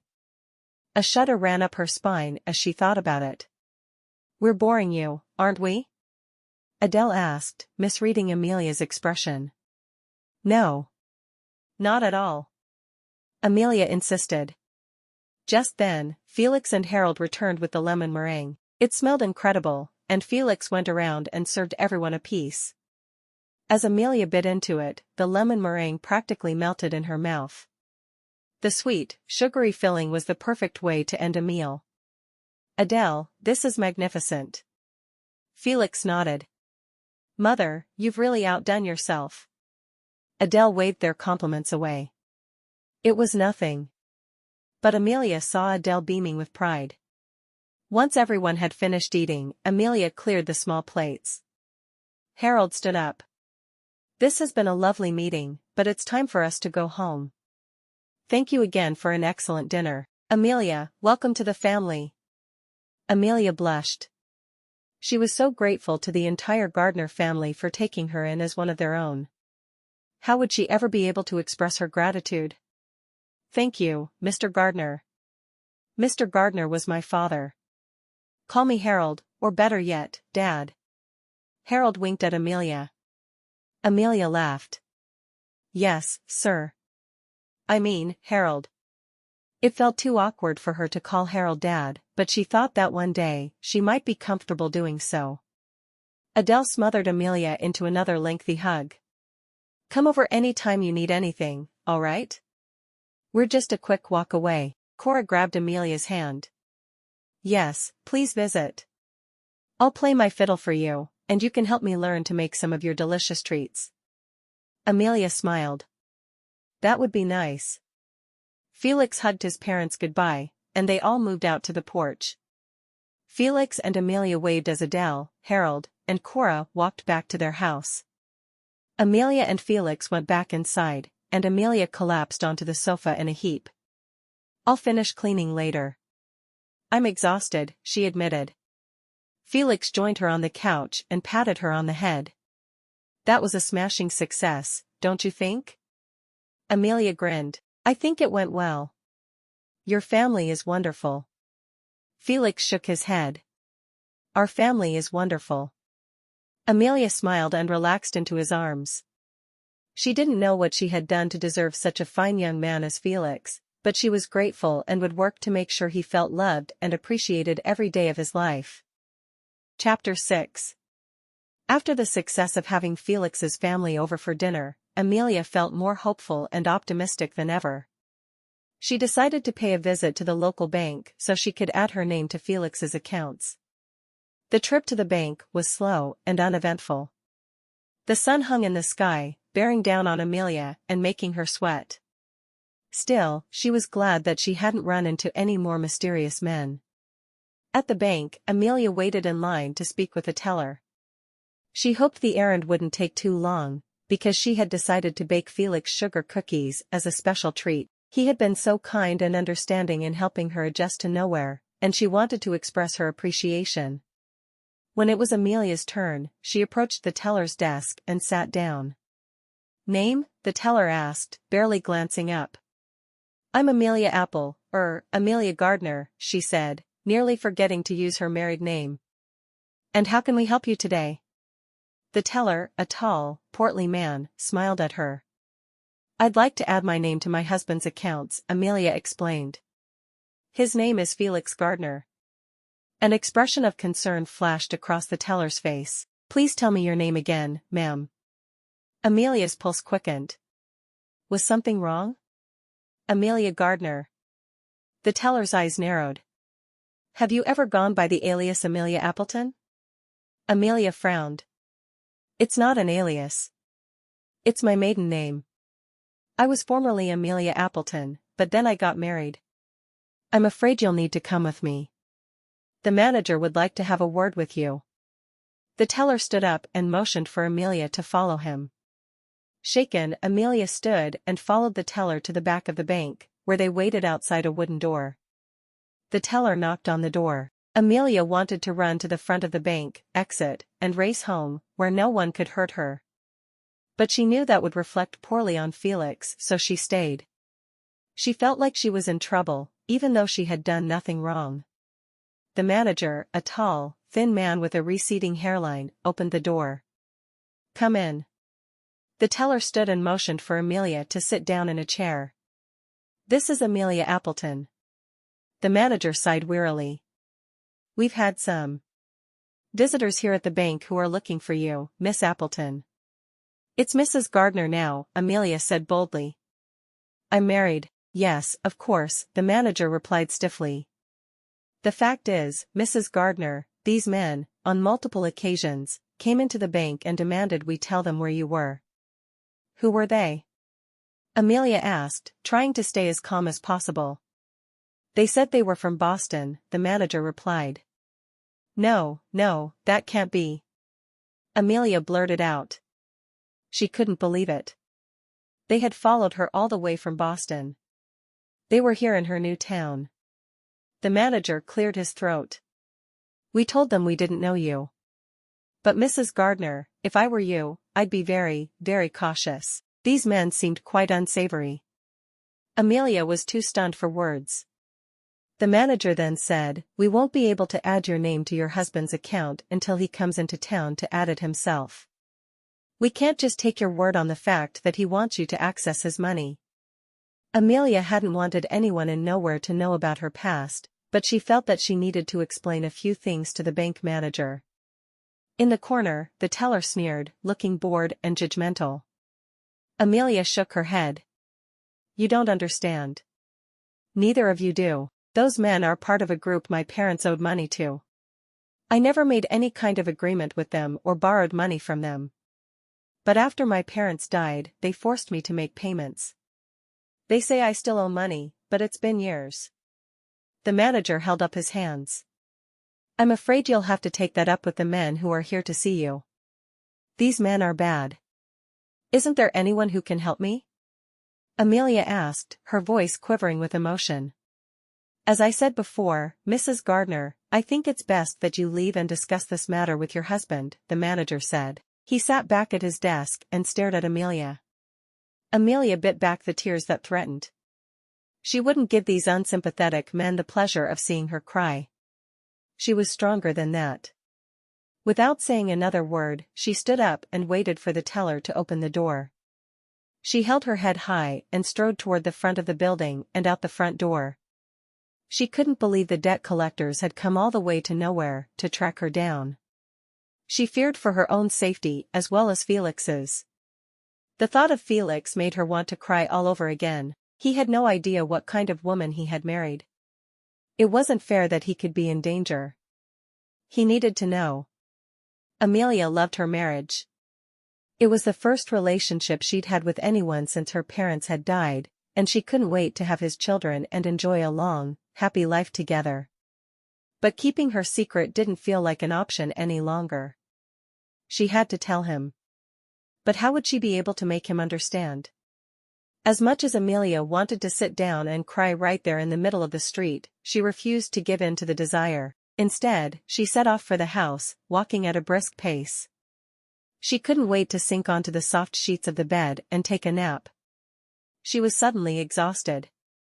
She had thought she could handle keeping a secret from her husband, but now she wasn't so sure. When he had finished work for the day, Felix stopped where a clump of cowboys were talking in front of the ranch house. He wanted to say goodbye to Abner and unwind before he rode home. When he approached, all of the men suddenly became quiet. Felix laughed. "What's going on?" He stopped laughing when he saw Abner's face. His best friend had a worried look on his face. "I think you should sit down," Abner said. Feeling sick to his stomach, Felix sat down in one of the chairs. "What is it?" Kent Clearwater, another worker, cleared his throat. "There's word going around town that your new wife is involved with some dangerous people." "My wife?" Felix laughed. "You're thinking of the wrong person. That's impossible. She doesn't even know anyone here."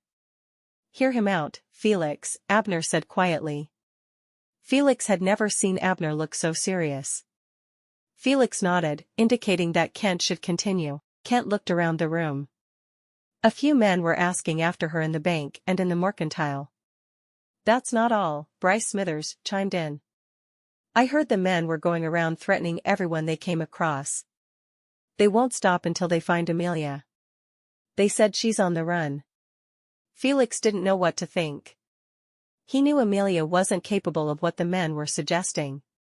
But Kent and Bryce were good, trustworthy men. If they said something, you could be sure it was true. Felix shook his head in denial. "There must be some mistake." Abner shoved his hands in his pockets and stared at the ground. "Felix, I heard something, too." Felix felt as if someone had punched him in the stomach. He inhaled sharply.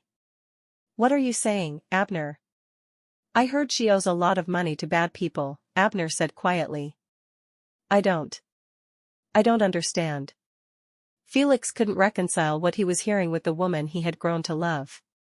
How would all these people have heard that she owed money? It didn't make sense to him. Tom McLean stepped to the front of the ranch house, near where Felix was sitting.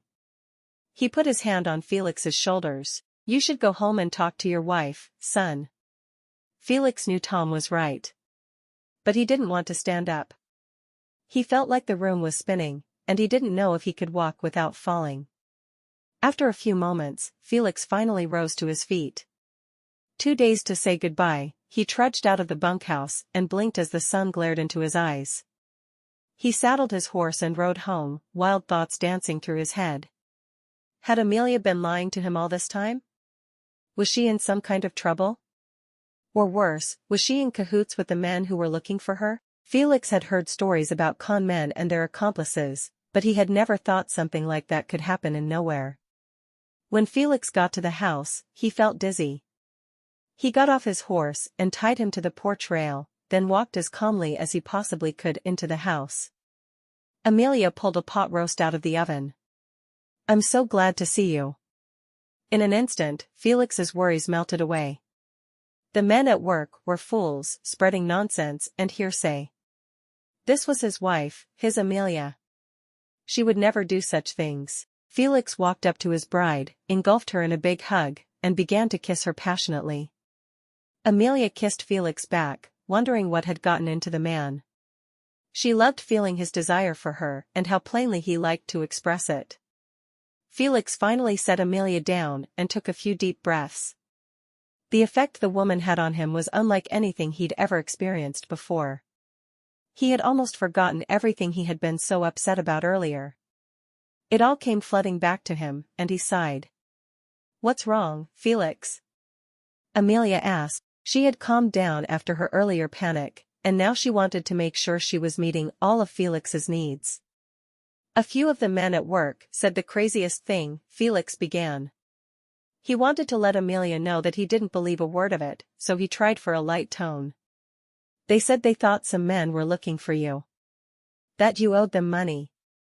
Isn't that the silliest thing you've ever heard?" Amelia stiffened, trying not to show her discomfort. She couldn't believe word had already made its way to Felix. She knew nowhere was a small town, but she had no idea how fast word could travel. She saw how casual Felix was acting and tried to match his manner. "Oh, my. That is crazy." Felix thought he saw Amelia fidget and sensed that she didn't like the subject. Still, he felt like he needed to ask. "Do you have any idea what they were talking about?" Amelia couldn't lie to her husband. She had obscured the truth, but that was different than answering his question dishonestly. She opened her mouth to speak, then thought of something else. "Felix, I've been thinking, I'd like to get to know more people in town." "What?" Felix asked, befuddled. "It's just like what you said, these people are telling tall tales about me, because they don't know me. If I can meet more of them, if they get to know me, they'll know the kind of person I am." "The kind of person that you already know I am," Amelia finished, proud that she had thought of a different topic to steer conversation toward. It really was something she had thought about. "That's a good idea, Amelia. Maybe you can start with my sister. She knows nearly everyone in town, and she can help make introductions," Felix suggested. He knew that now he had confronted Amelia, she would have told him the truth if she was involved with bad people. Maybe she thought she could hide it from him before, but she wouldn't lie to him. "Yes." Amelia clapped her hands together in delight. "That would be wonderful." Felix sighed. "I don't know how I got so lucky as to be your husband." "I don't know how I got so lucky as to be your wife," Amelia echoed. They shared a kiss. "Now, aren't you hungry? We should eat this pot roast before it gets cold." Felix grinned. "Just another reason I know we were meant to be. You'll never make me go hungry." Amelia smiled and began serving the pot roast. With Felix by her side, she knew she could get through anything. Chapter 7.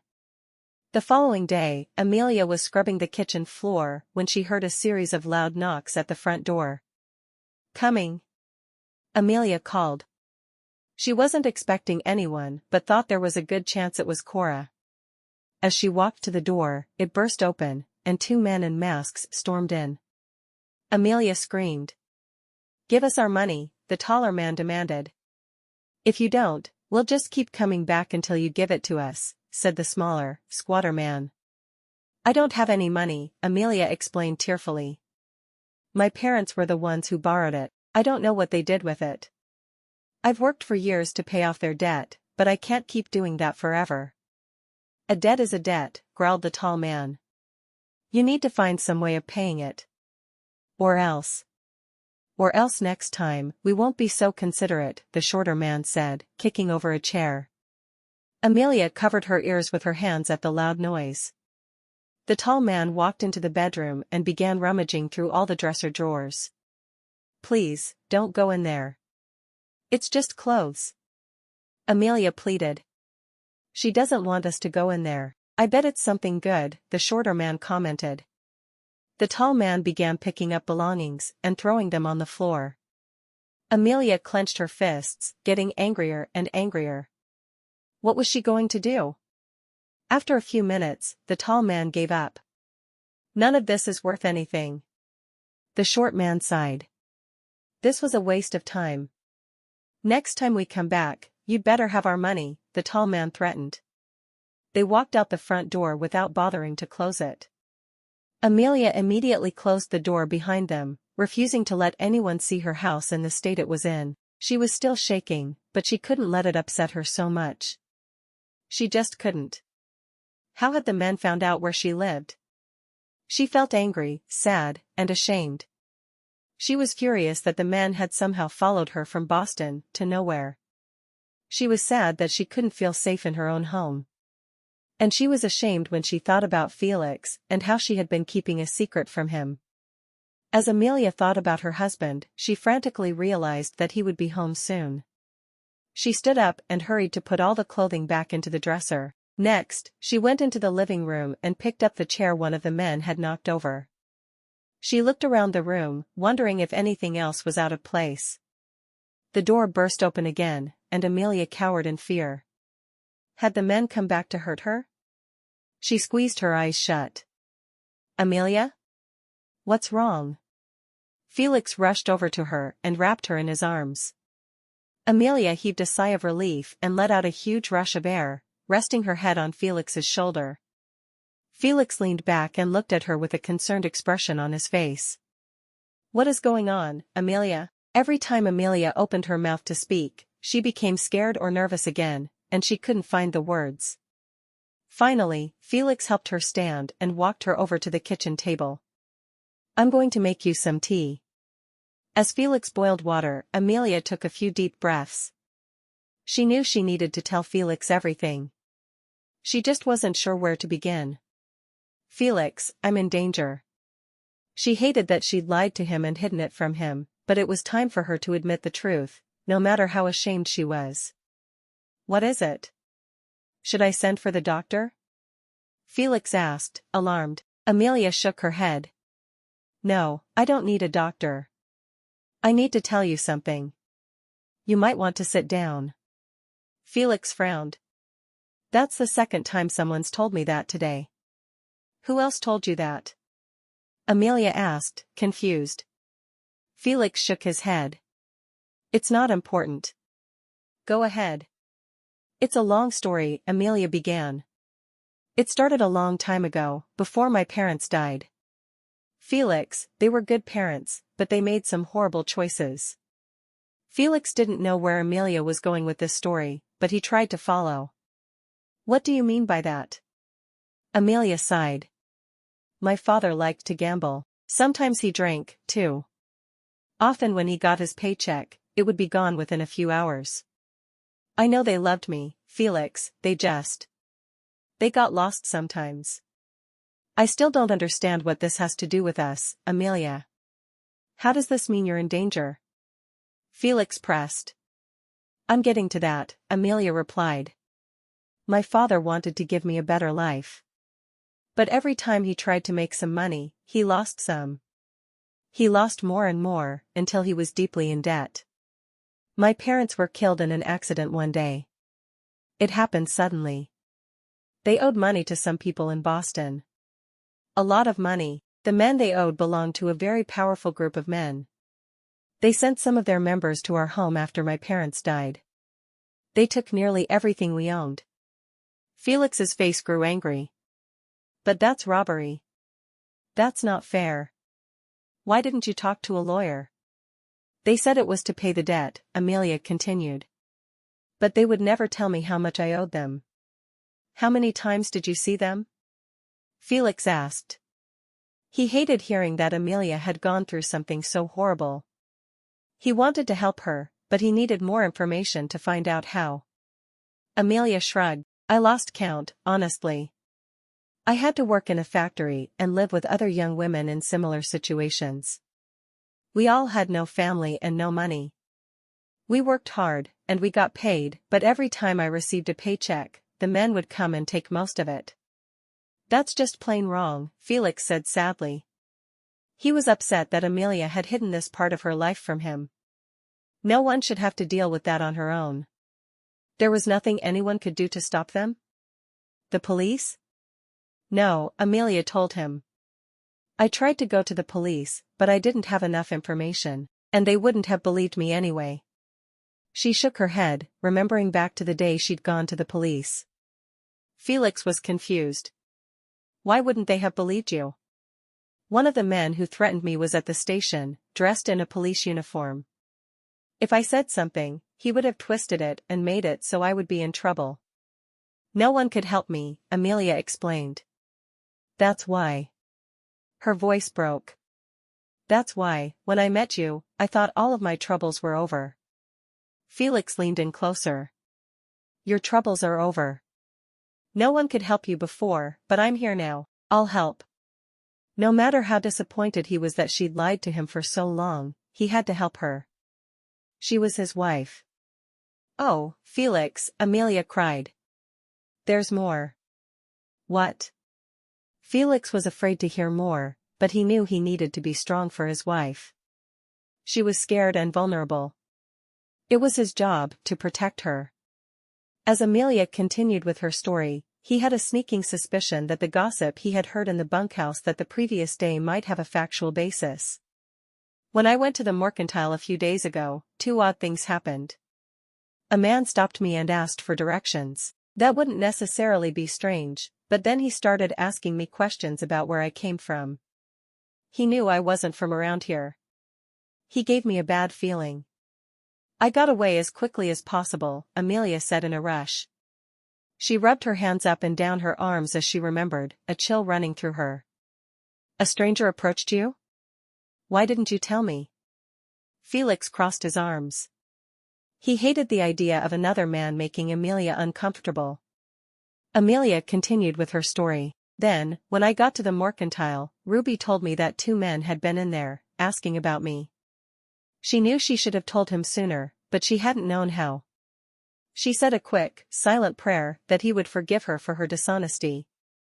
This all came as a shock to Felix. He felt hurt that Amelia hadn't trusted him with these incidents. I can't believe you didn't tell me any of this. He wanted to yell and shake her, but he knew it would do no good. It was in the past, and he needed to work toward forgiving her and handling the problem. Amelia sniffled. Not only was she terrified that the men would come back, but she felt guilty that Felix had been so badly affected by her lies. Still, she knew she needed to continue. There's more. There's more? Felix shouted. He took a deep breath. I'm sorry, Amelia. I'm just getting more and more upset, because you're the most important person in the world to me. I don't want to let anything like this happen to you again.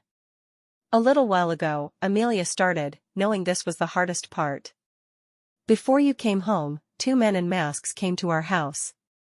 They demanded money. When I told them there wasn't any, they thought I was lying and ransacked the dresser.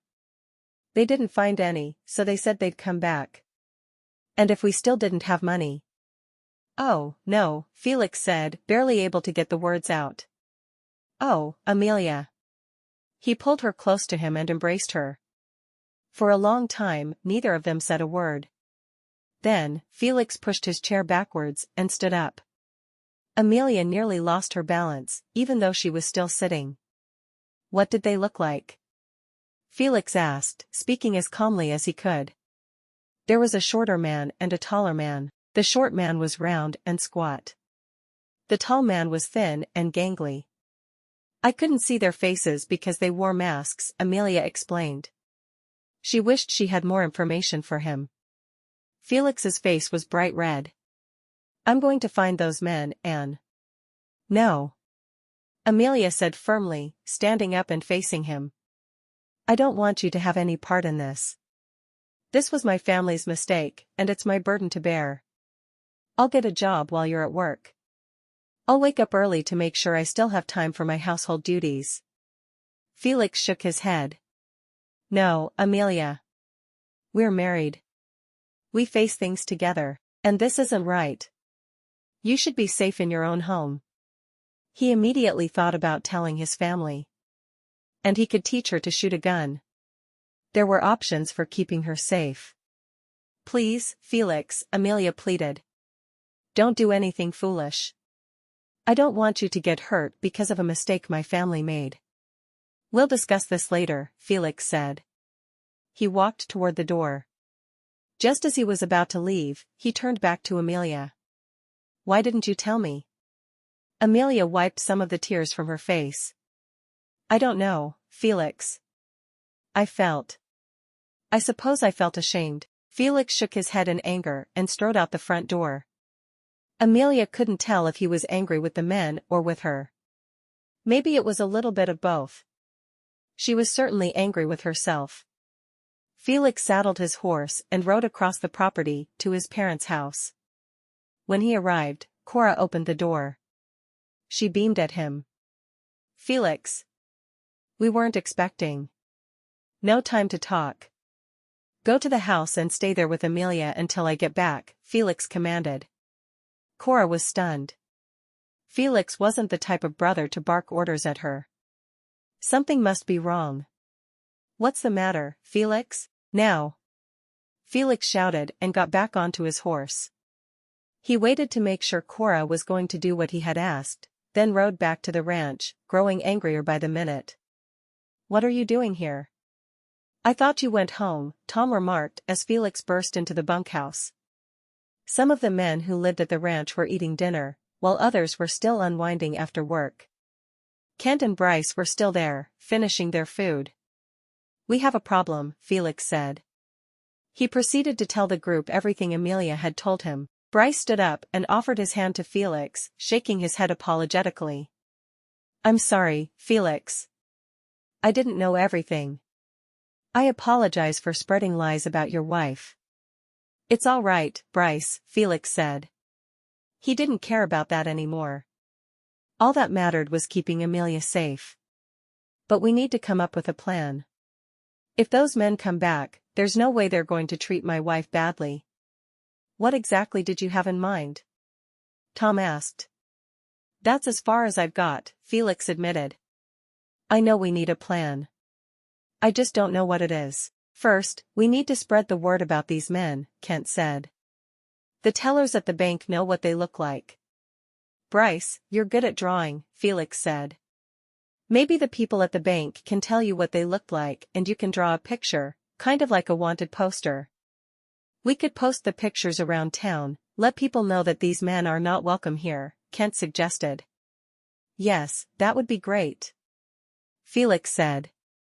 I can stop by a few of the local establishments this evening on my way home, Bryce offered. Thank you, Felix said gratefully. What else can we do to help? Kent asked. Felix thought for a little while. My sister is at the house with Amelia now. I don't feel safe with her being at the house alone while those men are in town. Do you think we could figure out a way for our neighbors and friends to stay with her while I'm at work? I'm sure my mother and sisters would be happy to help out, Bryce replied. You should talk to Penny, Tom suggested. She and her sisters are used to helping out those in need. That's a good suggestion, Felix said. I'll take you to talk to her now, Tom told him. Together, the two men left the bunkhouse and walked to the main house. Tom and Penny lived in a beautiful home on the property. Felix hoped one day he and Amelia would be able to fill their home with love and children the same way Tom and Penny had. When they arrived, Tom and Penny's 4 sons were excitedly racing around the house. Penny had their 5th son in her arms. They were balls of energy, and Felix was temporarily distracted by their enthusiasm. It almost made him forget about the predicament at hand. But he quickly snapped back to attention as Tom led him into the kitchen. "Penny, we need to tell you about something that's happening in town," Tom began. Penny listened quietly and compassionately as Tom and Felix explained the whole story. She nodded when Felix finished speaking. "Felix, I'm sorry this is happening to you. I'll help in any way that I can. I think the first thing we need to do is make sure Amelia is never alone." She looked at Tom. "If it's all right with you, I can take the first shift tomorrow while we get out the word to other women that Amelia needs support." "Thank you," Felix said gratefully. "You don't know how much I appreciate it." Penny waved her hand. "I'm only doing what anyone else would do, knowing that Amelia's in danger." She bit her lip, continuing to think. "Another thing we should do is have someone talk to Cletus." Felix scratched his head. "Why is that?" "As town judge, he has connections with many other local towns and sheriffs. He can put the word out that these men are dangerous," Penny explained. "Oh, I see," Felix remarked. "Thank you. That's a great idea. I'll talk to him tomorrow," Tom offered. "Thank you, Tom." Felix shook Tom's hand. He turned to Penny. "Thank you, too. We're very fortunate to have your family on our side." "Don't mention it," Penny instructed. "Now, you get home to your wife. I'm sure she's expecting you back." "Thanks again," Felix said as Tom walked him to the door. He couldn't shake the feeling of dread that had lingered around him ever since Amelia had explained everything that was going on. But he felt glad that Tom and his family were so understanding. Although the situation was horrible, he was glad that he had strong allies on his side. Chapter 8.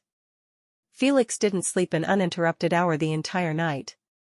He tried to drift off but kept waking up, jolted out of brief nightmares about someone trying to break into the house and hurt Amelia. In the morning, Amelia made breakfast and a pot of coffee. "Are you sure you're feeling well enough to go to work today, Felix? You barely slept at all." Felix nodded grimly. "I wouldn't feel right not going to work. Tom and his family are helping enough as it is, and I need to keep providing for our family." "Yes, your work ethic is something I noticed right away about you," Amelia replied. "I really admire that. It's something I want to instill in our children." Felix smiled as he thought about the children they would one day bring into the world. At a time like this, it was difficult to think much about the future. He was glad to hear Amelia speaking so positively. "I'd like that, too." He glanced up at the clock. It was almost time to leave for work, but he didn't want to leave Amelia alone for any amount of time. Just then, there was a knock at the door. "It's just me, Penny." Penny called from outside the door. Felix breathed a sigh of relief and answered the door. "Good morning, Penny." "Good morning, Felix and Amelia. I can stay as long as you need me to today," Penny explained. She held up a basket that obviously contained sewing materials. She had a sleeping newborn in her other arm. "I brought plenty of work to keep me busy." "That's great." Felix walked over, kissed Amelia, and said goodbye to both women. "I'll see you this evening after I'm done with work." He exited the house and set off for work. "Thank you again for all your help," Amelia told Penny. Felix said Tom has been very understanding and supportive. "That's what we do here in Nowhere," Penny told Amelia. "We all have hard times, and we need to help each other get through them." "That's so nice," Amelia remarked. "I don't think where I lived in Boston had that same sense of community. It feels so good to be surrounded by so much kindness and generosity." Penny smiled. "Yes, I was raised in an orphanage in New York. Things were different there, too. But I like the way we do things around here." Amelia frowned, a look of realization crossing over her face. "Who is watching your other children today? I feel awful for keeping you from them." Penny grinned. "Oh, don't worry about that. My sister Dorothy took the older ones for today. She has a few of her own who are the same age. The cousins all have a wonderful time playing together." "Oh, that's nice. How many children do you have?" Amelia asked politely. 5 boys, Penny replied with a smile. Wow. That's a lot of boys. Amelia exclaimed. Penny chuckled. Yes, it is. But I suppose I knew what I was getting into when I married Tom. He's the 7th son of a 7th son. He always said it was destined that we would have 7 boys as well. Oh, I see, Amelia said, though she really didn't. No one could know how many children they would have and what gender they would be. They must keep you busy. Penny laughed. You don't know the half of it. But you will soon enough, whenever you and Felix have children. Amelia tried to smile, but she winced instead. What's wrong? Penny asked, her voice filled with concern. Amelia shook her head. I don't know if Felix will want to start a family with me after all of this. How can you say that? Penny looked Amelia straight in the eye. I've known Felix Gardener for a very long time, and the man is positively smitten with you. She carefully laid the baby beside her on the sofa. I know he cares for me, but will he be willing to start a family with me? I'm worried he's going to think I'm damaged goods. Amelia hated sounding so weak and unsure. She was a strong-willed person who was used to taking care of herself and making sure she had everything she needed. She wasn't used to relying on someone else to help care for her. Penny grabbed Amelia's hand and squeezed it. You're not damaged goods. Not even a little. This will all blow over, and soon you and Felix can get on with your lives.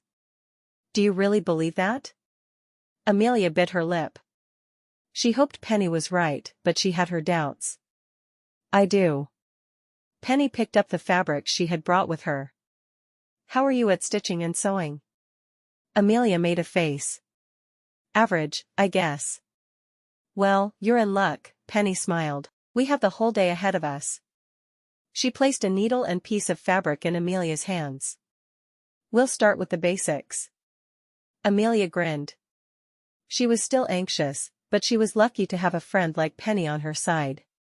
Any distraction was a welcome one. Felix blinked his eyes rapidly as he rode his horse to work, trying to stay awake.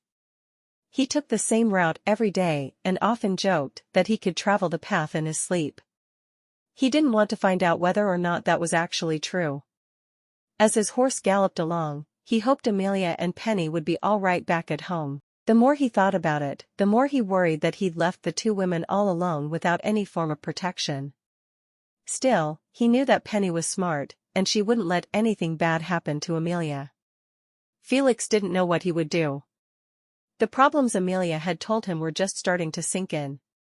It sounded like the men wanted money. He had worked hard and been careful about his savings, so maybe he could reason with the men.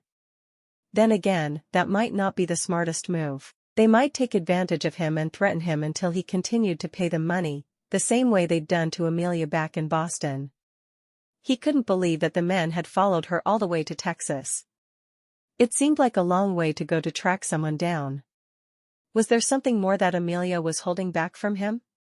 He had to admit, he had been hurt to learn that she had been hiding such a big secret from him for the entire time they had been married. Felix had always believed that a man and a woman in a relationship should share everything and not keep any secrets from one another. He wondered what it would take to get the men to go away and leave Amelia alone forever. It made him scared to consider the possibility of bringing children into the world. What if the men came back when they had an infant or small children? Would their entire family be at risk? What were these men willing to do if they didn't get what they wanted?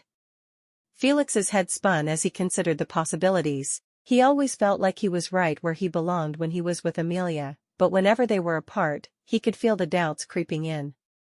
He would never admit it out loud, but there was a small, nagging voice in the back of his head that wondered if they were truly meant to be together. Felix pushed the thought out of his mind. Amelia was his wife, and if nothing else, he was determined to do right by her. He would do whatever he could to get these men to leave her alone for good. Felix dismounted as he arrived at the McLean property. He fed his horse some carrots and tied him to a post. He headed into the work area. To his surprise, Abner was giving orders instead of Tom. He spoke to a large group of men. When he finished speaking, the group scattered to begin their work. Where's Tom? Felix questioned. He's seeing Cletus this morning, Abner explained. Felix suddenly remembered Tom's promise the night before that he would speak to Cletus and see if the older man could use any of his connections to help get the men out of nowhere. Felix was surprised that Tom had gone during working hours. He appreciated that his employer cared so deeply that he was willing to lose some of his work time. What are you waiting for? Abner asked. Didn't you hear my assignments? Time to get to work. Abner raced off, leaving Felix in the field, scratching his head. He hadn't, in fact, heard Abner's assignments. He stood there for a few moments, rubbing his eyes. Although he'd downed 2 cups of coffee that morning, they hadn't seemed to have had any effect. A few minutes later, Felix walked off in the direction of a group of men. He saw his friend Kent stacking piles of firewood. Kent, did you by any chance hear which group I was assigned to work with? Felix tried to sound nonchalant. Kent laughed. You weren't paying attention to Abner? Felix sighed. I've been a little distracted lately. Kent's expression grew solemn as he stacked another piece of wood. You're on barn duty with Bryce, he explained. Felix, please let me know if there's anything you or Amelia need. Felix nodded. Thank you, Kent. I will. As he began to walk toward the stables, he turned to Kent again. Have you heard anything more about the men? Did anyone see them last night? Kent shook his head. So far, we're trying to put the word out so everyone knows. As far as I'm concerned, they're not staying anywhere in this town. No one would have the likes of them. Thank you, Kent, Felix said gratefully. He set off for the stables. When he got there, he greeted Bryce, who was shoveling manure out of the stalls. Morning, Bryce. Don't just stand there. Bryce commanded. Grab a shovel and help out. Felix laughed. He knew his good friend was only teasing, and it felt good to laugh. It helped take his mind off his anxiety and concern for Amelia. Felix had no doubt that it would be a long road ahead. He would need all the help he could get, and in the end, he had no idea if he and his friends would be successful in driving the debt collectors away from their close-knit town. But he had Amelia, he had his family, and he seemingly had the support of the entire town of Nowhere. He picked up the shovel and started digging. It would be tough, but he would do absolutely everything in his power to protect his wife and family. Chapter 9. The following day, Edna Petunia knocked on the door to a small, cheerful cottage near the Nowhere church. Everyone had told her this stop was a waste of her time, but she thought it was important to get to every home in and around Nowhere. Hello? Is anyone home? Edna Petunia called from the porch. I'm going to melt out here. She heard some shuffling inside. A few moments later, Henrietta Patterson opened the front door. Yes, dear? Henrietta was far older than Edna Petunia. No one in town knew exactly how old she was, but they knew that her family had been in Nowhere since the town was first settled. Henrietta walked slowly, used a cane, and had tiny eyeglasses perched on her nose. Other than that, she seemed to be in perfect shape. Do come in. I'll make you some tea. Heavens, no, I don't have time for tea. Edna Petunia exclaimed. She accepted Henrietta's invitation and barreled into the house. Henrietta, I need to speak with you about something important. Do go on, my dear, Henrietta instructed as she led Edna Petunia into her sitting room. Henrietta took a seat in a magnificent turquoise armchair, and Edna Petunia sat on the sofa directly across from it. There are bad men in town, Edna Petunia began. One of our newest residents, Amelia Appleton, now she's Amelia Gardener, came from Boston originally. Apparently, her parents owed money to a dangerous debtor. Now, the collector has followed her all the way to Nowhere. Henrietta gasped and put a hand to her heart. They followed her all the way here from Boston? My word. She paused and frowned. What does this all have to do with me, my dear? Edna Petunia pulled a peppermint stick out of her bosom. She inspected it, rubbed it with her handkerchief, and held it out to Henrietta. Peppermint stick? Henrietta frowned. No thank you, my dear. Edna Petunia shrugged and stuck the peppermint stick into her mouth, crunching it noisily. I'm going door to door and spreading the word. If these men, here's a picture someone drew, come here, seeking a place to stay, you must send word to Felix and Amelia Gardener immediately. You can't let them stay here. Do you understand? Henrietta nodded. Of course, and I would never allow strangers to stay here. You have nothing to worry about with me. She inspected the picture closely. I haven't seen either of these men. Or at least, I don't think I have. My eyesight's not what it used to be. But I would have remembered meeting unfamiliar men of this size. I don't think I've encountered either of them. Just then, a litter of terriers ran into the room, yapping at Edna Petunia's feet. She petted them on the head, beaming. Well, aren't they lively? Henrietta smiled. Yes, my little ones bring me so much joy. Piper, Harper, and Scoop will keep me safe if anyone tries to harm me. Edna Petunia didn't want to contradict the older woman, so she kept her mouth shut.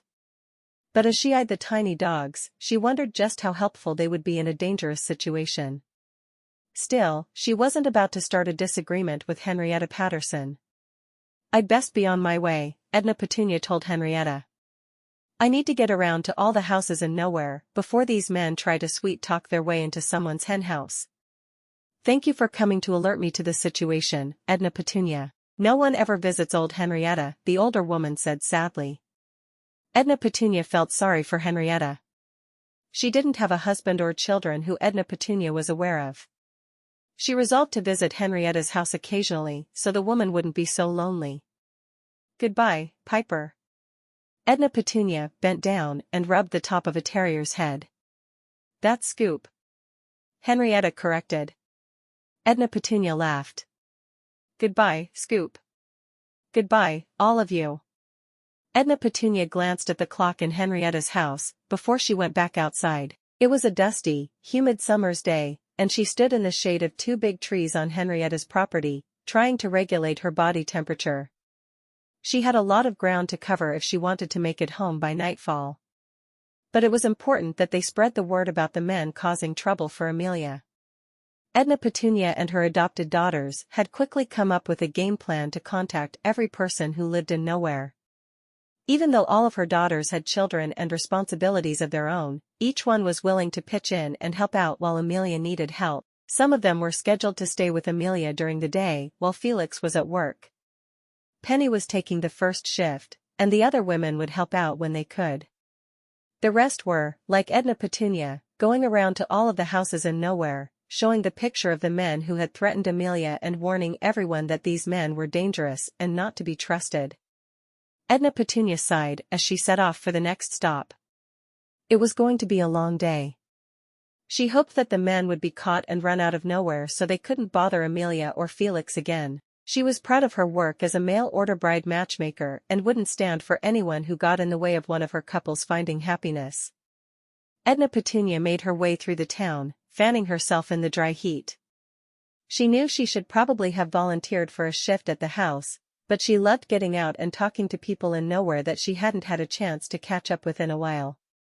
Truth be told, she would have felt bored sitting in Amelia's house all day. At the next house on her list, no one was home, so Edna Petunia wrote a note with a description of the men for them and slipped it under their door.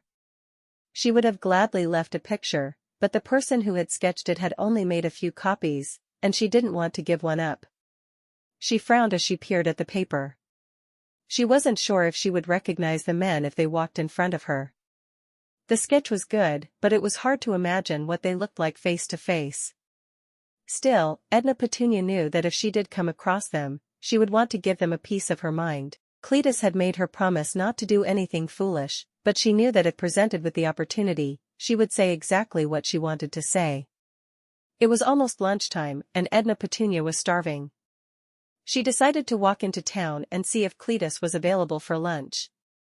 When she knocked, Timothy Parker, one of her sons-in-law and Cletus's associate, answered the door. Timothy's face brightened. Edna Petunia. What are you doing here? Edna Petunia rushed into the law office, fanning herself with her papers. I needed to break for lunch after a morning of rushing around. My bride! Cletus exclaimed. He rushed up to his wife, grabbed her around the waist, and began kissing her passionately. Timothy looked away politely. He loved his in-laws, but at times, they were a lot to take in. Are you hungry? I have enough to share, Cletus told Edna Petunia. You read my mind. I'm starved. Edna Petunia replied. They sat down at the small table in Cletus's office. Cletus opened the tin he always carried his lunch in. Edna Petunia had made her famous fried chicken a few days ago, and he had been enjoying the leftovers. He began to set out the meal, and Edna Petunia found plates and cutlery in one of his cabinets. I'll let you two catch up, Timothy offered. I could use some fresh air. He exited the building to take a walk. How is it going, dear? Cletus asked as they began to eat. Edna Petunia bit into a piece of chicken and chewed as she considered the question. Fine, I think. I just saw Henrietta Patterson and her silly little dogs. Cletus grinned, amused. Wonder how old those dogs are. Edna Petunia laughed. I'm glad we're getting out and spreading the word. Have you made any progress? She knew her son-in-law Tom had been by the day before to ask for Cletus's help as a town official. Cletus shook his head. Not just yet. I had Timothy send a telegraph to our colleagues in other towns. We haven't heard back from anyone yet. Edna Petunia finished a piece of chicken and licked her lips. I can't believe these men. Who do they think they are, coming into our town? They have no right to be here. Cletus shrugged. Legally, we don't have many options. Right now, it's hearsay.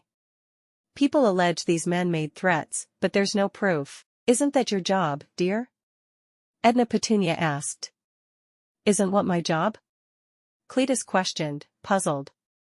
To find the proof, Edna Petunia replied matter-of-factly. Cletus chuckled. That's one way to look at it. Now get over here. Edna Petunia stood up and sat in Cletus's lap, embracing her husband. She could get used to lunches like this.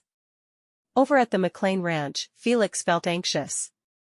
Each moment he was away from Amelia, he was sure that something bad would happen. He knew that the whole town had pulled together to help, but that didn't give him much comfort when he thought about what the man had said and done. He chastised himself for not teaching her how to use a gun. Instead of eating lunch with the other men who worked for Tom, Felix rushed home. Even though he usually let himself into his home without knocking, he didn't want to frighten Amelia or Gertrude, the woman who was staying with her that morning. He rapped on the door. It's me, Felix. I came home for lunch. Amelia opened the door a few moments later. I wasn't expecting you. She checked around nervously to make sure Felix was alone. She held the door open so he could walk inside. Felix stepped into the house. Hello again, Gertrude. Felix, you didn't have to come home for lunch, Amelia clucked. You're going to have to turn right back around in a few minutes so you can get back in time. Felix sighed. I know. But I was worried about you and wanted to see you with my own two eyes. Felix, Amelia is safe with me, Gertrude said. I promise. It's not you I'm worried about, Felix replied. Come on, let's get some food in you before you have to get back to the ranch. Amelia commanded. Felix opened his mouth to protest, but he was too exhausted. Plus, it felt nice to simply take orders for a change. And he really was hungry. I'll let you two speak privately. I'm going to sit on the porch. I'll let you know if I see anyone coming, Gertrude told them, taking her book with her. Amelia quickly fixed some leftovers so Felix could eat them before he had to leave. Felix, I know you're worried about me, but to be perfectly honest, I'm more worried about you. What do you mean? Felix asked sharply. He took a bite of the roast chicken and carrots in front of him. You didn't sleep at all last night or the night before, and now you're running yourself ragged trying to protect me, Amelia explained. You can't continue like this. You'll burn out, and then you won't be any good for anything. Felix wasn't sure if it was the lack of sleep or the stress of the situation, but he jumped up, feeling like Amelia had attacked him. "Everything I'm doing is for our family." He slammed his fork down onto the table and stormed out of the house. On the porch, he waited for Gertrude to go back inside. As soon as Gertrude saw Felix's face, she didn't ask any questions, simply returned inside the house. Once she had shut the door again, Felix mounted his horse and headed back to McLean Ranch. He couldn't believe what Amelia had said to him. Didn't she understand how hard he was working to protect his family? He felt disappointed and betrayed. Frustrated and sad, he spurred his horse to go faster. At least once he got back to work, he could be distracted by tasks and responsibilities around the ranch. Thinking about his relationship and the threat to his family was making him too angry. Meanwhile, inside the house, Amelia felt badly about what she'd said to Felix. She had only been trying to help, but he had seemed offended by her concerns. Amelia wasn't sure how to make him see where she was coming from. Amelia glanced up at Gertrude. Her new friend, another one of Edna Petunia's adoptive daughters, had come into the house quietly and resumed reading. "Gertrude, do you and Jed ever have disagreements?" Gertrude looked up from her work. "Of course, Jed and I are very different, so sometimes we see the world differently. But we try to get that resolved as quickly as possible, especially for the children's sake." Amelia nodded. "That makes sense." She bit her lip. "I'm worried about my marriage to Felix." Gertrude set her book down. "Why do you say that?" "He seems very stressed with everything going on." "I feel badly because it's all my fault, and I'm trying to help him," Amelia elaborated. "But every time I try, he seems to blow up at me." "I see. That sounds very difficult." "I'm sure he is very scared, though. He wants to help, and he probably doesn't know how," Gertrude replied. "That's a good point. I hadn't thought about it that way," Amelia remarked. "This is a stressful time for you, too, Amelia." "I'm sure you and Felix will find a way to work it out," Gertrude told her. "Thank you, Gertrude." Amelia felt better talking to Gertrude. She wasn't sure what would happen to her and Felix, but it helped a lot to have friends around to help keep her safe. She hadn't had anyone to support her in Boston after her parents died. Now it seemed like she had a whole team of people helping her and Felix. There was a loud knock at the door, and Amelia felt her heart begin to race. Gertrude stood up and motioned for Amelia to stay quiet. "Who is it?" Gertrude asked confidently.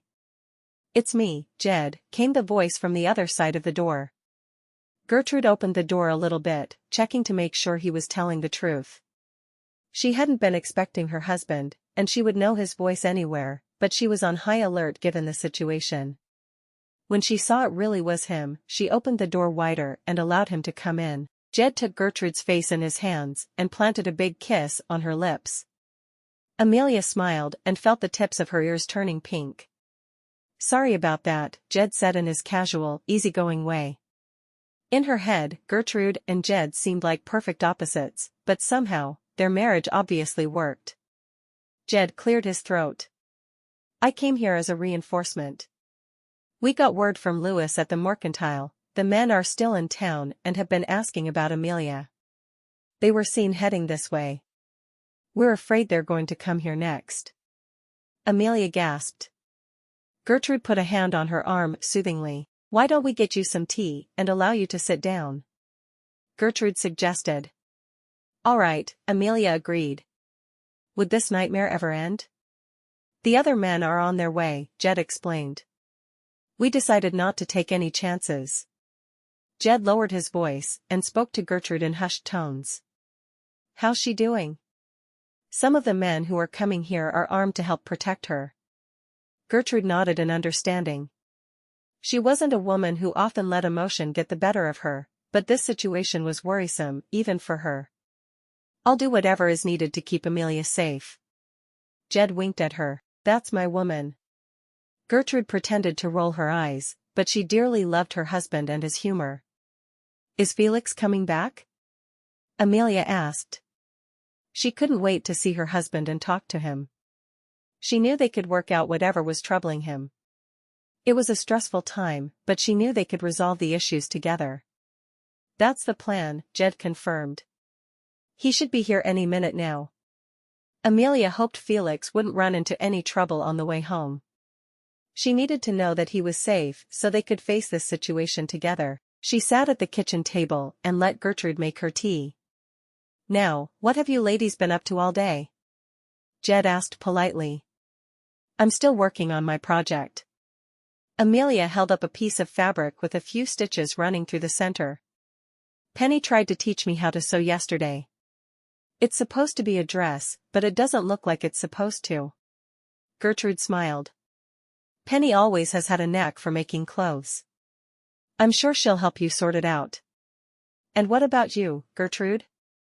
Jed asked. Gertrude held up her book, smiling. That's what I figured, Jed laughed. His wife almost always had a book in her hands. She was smart. It was one of the many things he loved about her. Too bad I didn't have a chance to bring my guitar. Your guitar? Amelia asked. Jed nodded. It's what brought us together in the first place. Gertrude couldn't help but throw herself at me once she heard me strumming. Gertrude swatted at Jed, but she was laughing. You're leaving out a lot, Jed. Amelia tried to force a smile. Jed and Gertrude were so sweet together, it was making her miss Felix even more. She turned her attention to the would-be dress and tried to focus. A little while later, Amelia looked up at the clock.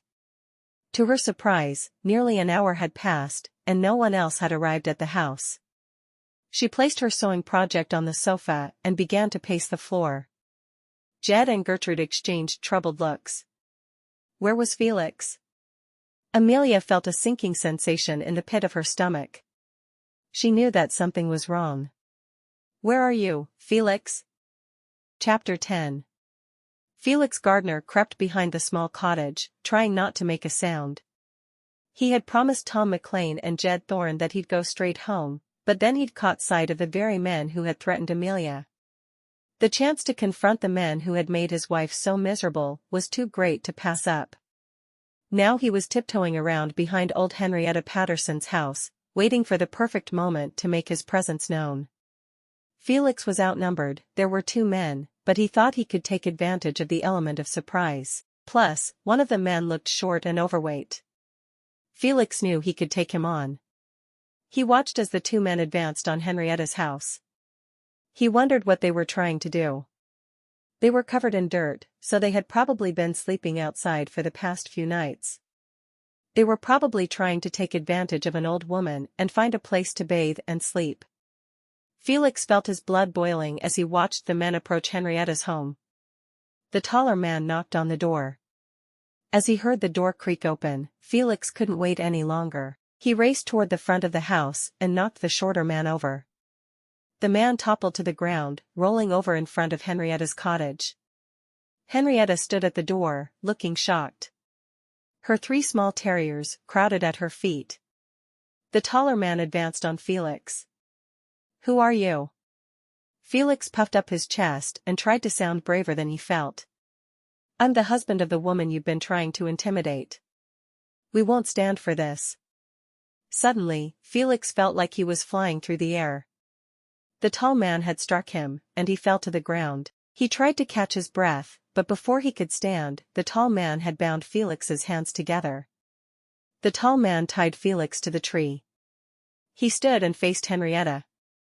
Give us food and shelter, and we won't hurt you. Yet. Henrietta looked terrified. She opened the door to her home and stammered. Why yes, sir. Of course. The tall man sailed inside the house, clearly not caring about his pudgy friend, who was still slumped over in the grass, moaning and holding his head. Before Henrietta followed him into the house, though, she winked at Felix. Felix sighed. Clearly, the woman had gone batty. She probably didn't know what was happening. He pulled against the ropes. Jed was expecting him at his house. Why hadn't he just followed the plan? He had been foolish to take on the mysterious men on his own.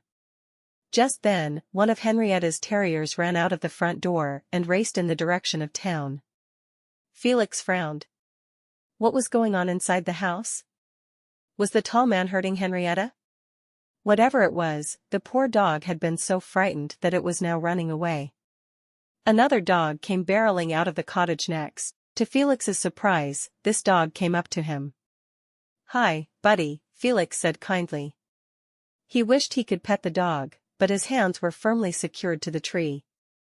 He wished he could do anything, for that matter. How would he get the word out that the dangerous men were in Henrietta's house? Felix exhaled, frustrated and furious. How could he protect Amelia when he was tied to a tree? Suddenly, the small dog began yapping. "Shoo," Felix cautioned. He didn't want the men to get annoyed and hurt the pup. But the dog continued to bark and nudge Felix. "What is it, little dog?" Felix asked, confused. It was almost like the dog was trying to tell him something. The dog was nipping at Felix's side. It was almost like he wanted to. "Oh." Felix scooted over and let the dog in closer to the tree. The dog began to bite at the ropes that bound Felix's hands. In a few minutes, the ropes were severed from the tree, and Felix could move around, but his hands were still tied. He turned his back to the terrier and let the dog do his work again. Moments later, the rope fell to the ground, and the dog raced back into the house. Felix couldn't believe it. Just then, the tall man came out of the house. Felix wasn't sure what to do. He should run away to get back up, a group of men who could help him fend off the sinister man. But he wasn't sure if Henrietta was all right, and he didn't want to be responsible for her being hurt. On the ground, the shorter man groaned and kneeled. He pushed himself up to a wobbly, standing position. Now it was 2 against 1. Felix felt his pulse quicken. There was only one thing to do. Felix raced into the house, sidestepping the short man and knocking the tall man out of his way. He had to make sure Henrietta was all right. "Henrietta!" Felix called. He heard muffled sounds coming from the back corner of the small cottage. He rushed toward them and found Henrietta tied to a chair, her mouth filled with a handkerchief. Felix yanked it out of her mouth. The third little dog was at her feet, trying to get at the ropes on the chair. As soon as Henrietta's mouth was free, she turned to the little dog. "Go find your sisters, Scoop." Felix sighed. Poor Henrietta didn't know what she was talking about. "Are you all right?" Felix asked, trying to inspect her for cuts or bruises. Henrietta laughed. "My dear, when you're as old as I am, it takes more than some angry men to ruffle my feathers." Felix shook his head. The poor woman was delusional after all. He untied the ropes and helped her out of her chair. "Don't worry about me, young man," Henrietta ordered. "Go help your wife." "My wife?" Felix asked. How did Henrietta even know he was married if she had lost her mind? "Yes, Amelia. Go make sure she's safe," Henrietta continued. Felix ran outside, perplexed. He would have to figure out the mystery of Henrietta Patterson later. For now, he had to focus on his wife's safety. When he got outside, both the taller and shorter men were arguing loudly. Felix tiptoed away from the cottage, toward one of the trees, hoping to sneak by without the men noticing. They turned to look at him. Felix froze. Now he was surrounded. As the tall man rushed toward him, Felix did the only thing he could think of: he ducked. The tall man slammed into the tree headfirst and fell to the ground. Felix looked for the shorter man. The round man advanced toward Felix and pulled out a knife. Felix shouted in shock and fear. To his surprise, he heard galloping footsteps approaching. Both Felix and the short, squat man turned in the direction of town. 10 men raced toward them on horseback, accompanied by the little dog Felix had seen running away earlier. "You weren't running away," Felix whispered in understanding. "You were getting help. Clever little pup." The short man held the knife up and walked closer to Felix, brandishing the blade. Felix had never been so fearful in his life. Amazingly, Tom McLean reached them in mere moments. He charged at the short man, knocking the knife out of the man's hands. Bryce Smithers leapt off his horse and retrieved the knife so the short man couldn't pick it up again. Kent and a few other men from the ranch quickly surrounded the short man. "Does anyone have rope?" Kent shouted. Henrietta Patterson trotted out of her cottage, holding the same coil of rope that had been used to tie her to a chair. She tossed it in Kent's general direction. "I hope that will do, my dear." Everyone looked at Henrietta appreciatively. "My dears, I may be old, and I may be blind, but I've still got some life left in me," Henrietta said theatrically. The group of men burst out laughing despite the circumstances. Then she turned to Felix sternly. "Why are you still here, Mr. Gardener?" "Yes, ma'am," Felix agreed. He had been so stunned by the turn of events, he had almost forgotten where he had been heading. As Felix rushed away, he saw Cletus and a tall man in a buttoned uniform he'd never seen before approach, also on horseback. He wondered what that was about, but he refused to let anything get in the way of Amelia. At the house, Jed Thorne was pacing on the porch. When he caught sight of Felix, he breathed a huge sigh of relief. "Felix, where have you been? We've all been worried sick." Jed Thorne wasn't normally a worrier. But in this case, he had been terrified. Felix clapped Jed on the back and grinned. "I promise I'll explain later." He rushed inside the house.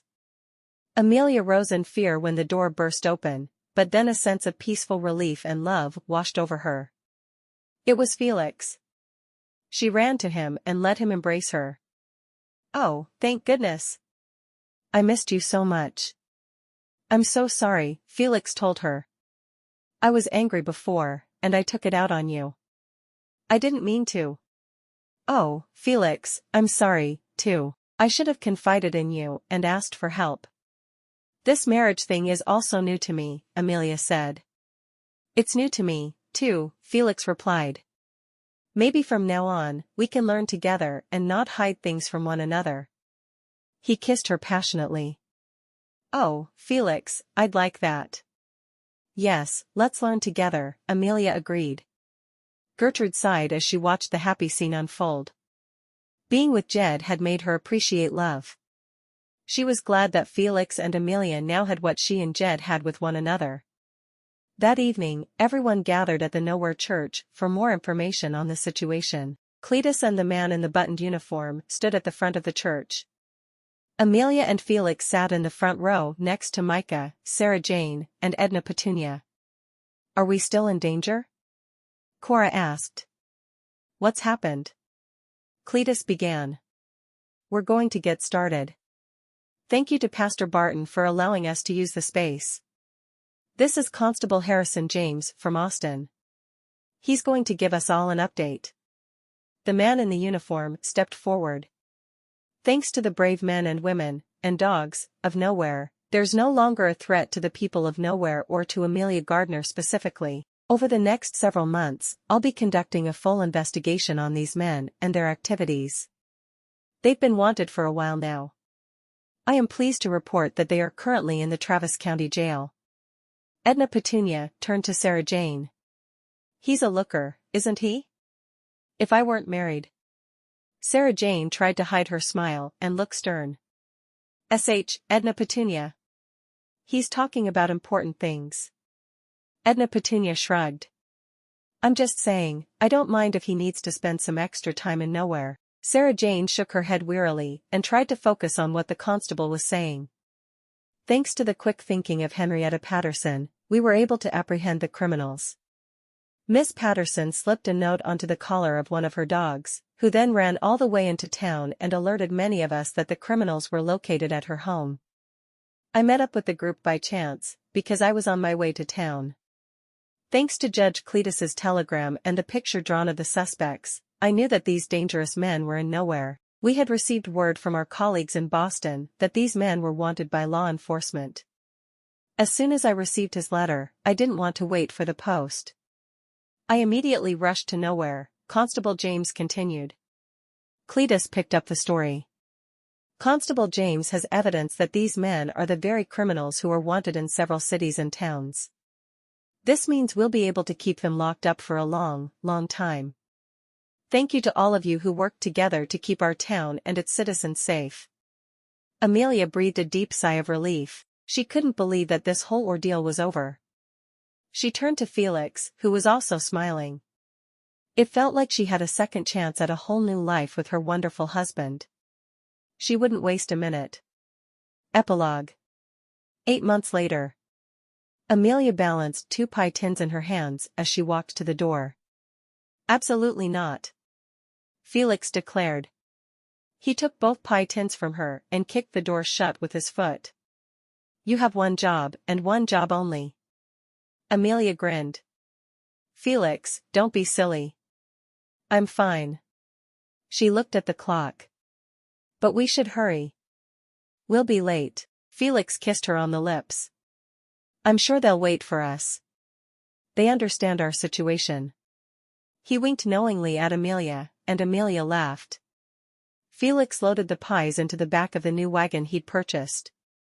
After nearly 8 months of working extra hours and saving, it was an investment he knew would come in handy for years to come. He helped Amelia step up into the wagon, watching her closely. Amelia accepted his help and settled in. The spring day was crisp and cool, but warm enough to eat outside. Felix helped Amelia down from the carriage, still keeping his eyes on her every step. Sarah Jane and Micah had arranged several long, narrow picnic tables outside of the church. At the head of the center table sat the guest of honor. We should say hello, Amelia told Felix as they carried the pies toward the center table. Oh, my dears. You look absolutely stunning, Henrietta Patterson said as Amelia and Felix approached. At her feet, the 3 little dogs ran around and played with each other. The town of Nowhere had organized this reception to honor Henrietta and her terrier's bravery and thank her for her part in apprehending the criminals. Constable James had even returned to help present her with a special award from the county. Cletus had prepared remarks, and Edna Petunia had made fried chicken and chocolate cake for all to enjoy. Amelia blushed and hugged Henrietta. Thank you. Amelia could barely fit her arms around the elderly woman because of how far her stomach protruded. Henrietta leaned in close, as if she were listening to the baby inside Amelia's body. Oh, yes. It's a girl. How delightful. Amelia and Felix grinned at each other. They had each separately suspected it was a girl, and now that Henrietta had agreed, they were both convinced. You know, dears, Henrietta confided. The real hero of the day is over there. She waved to the other person.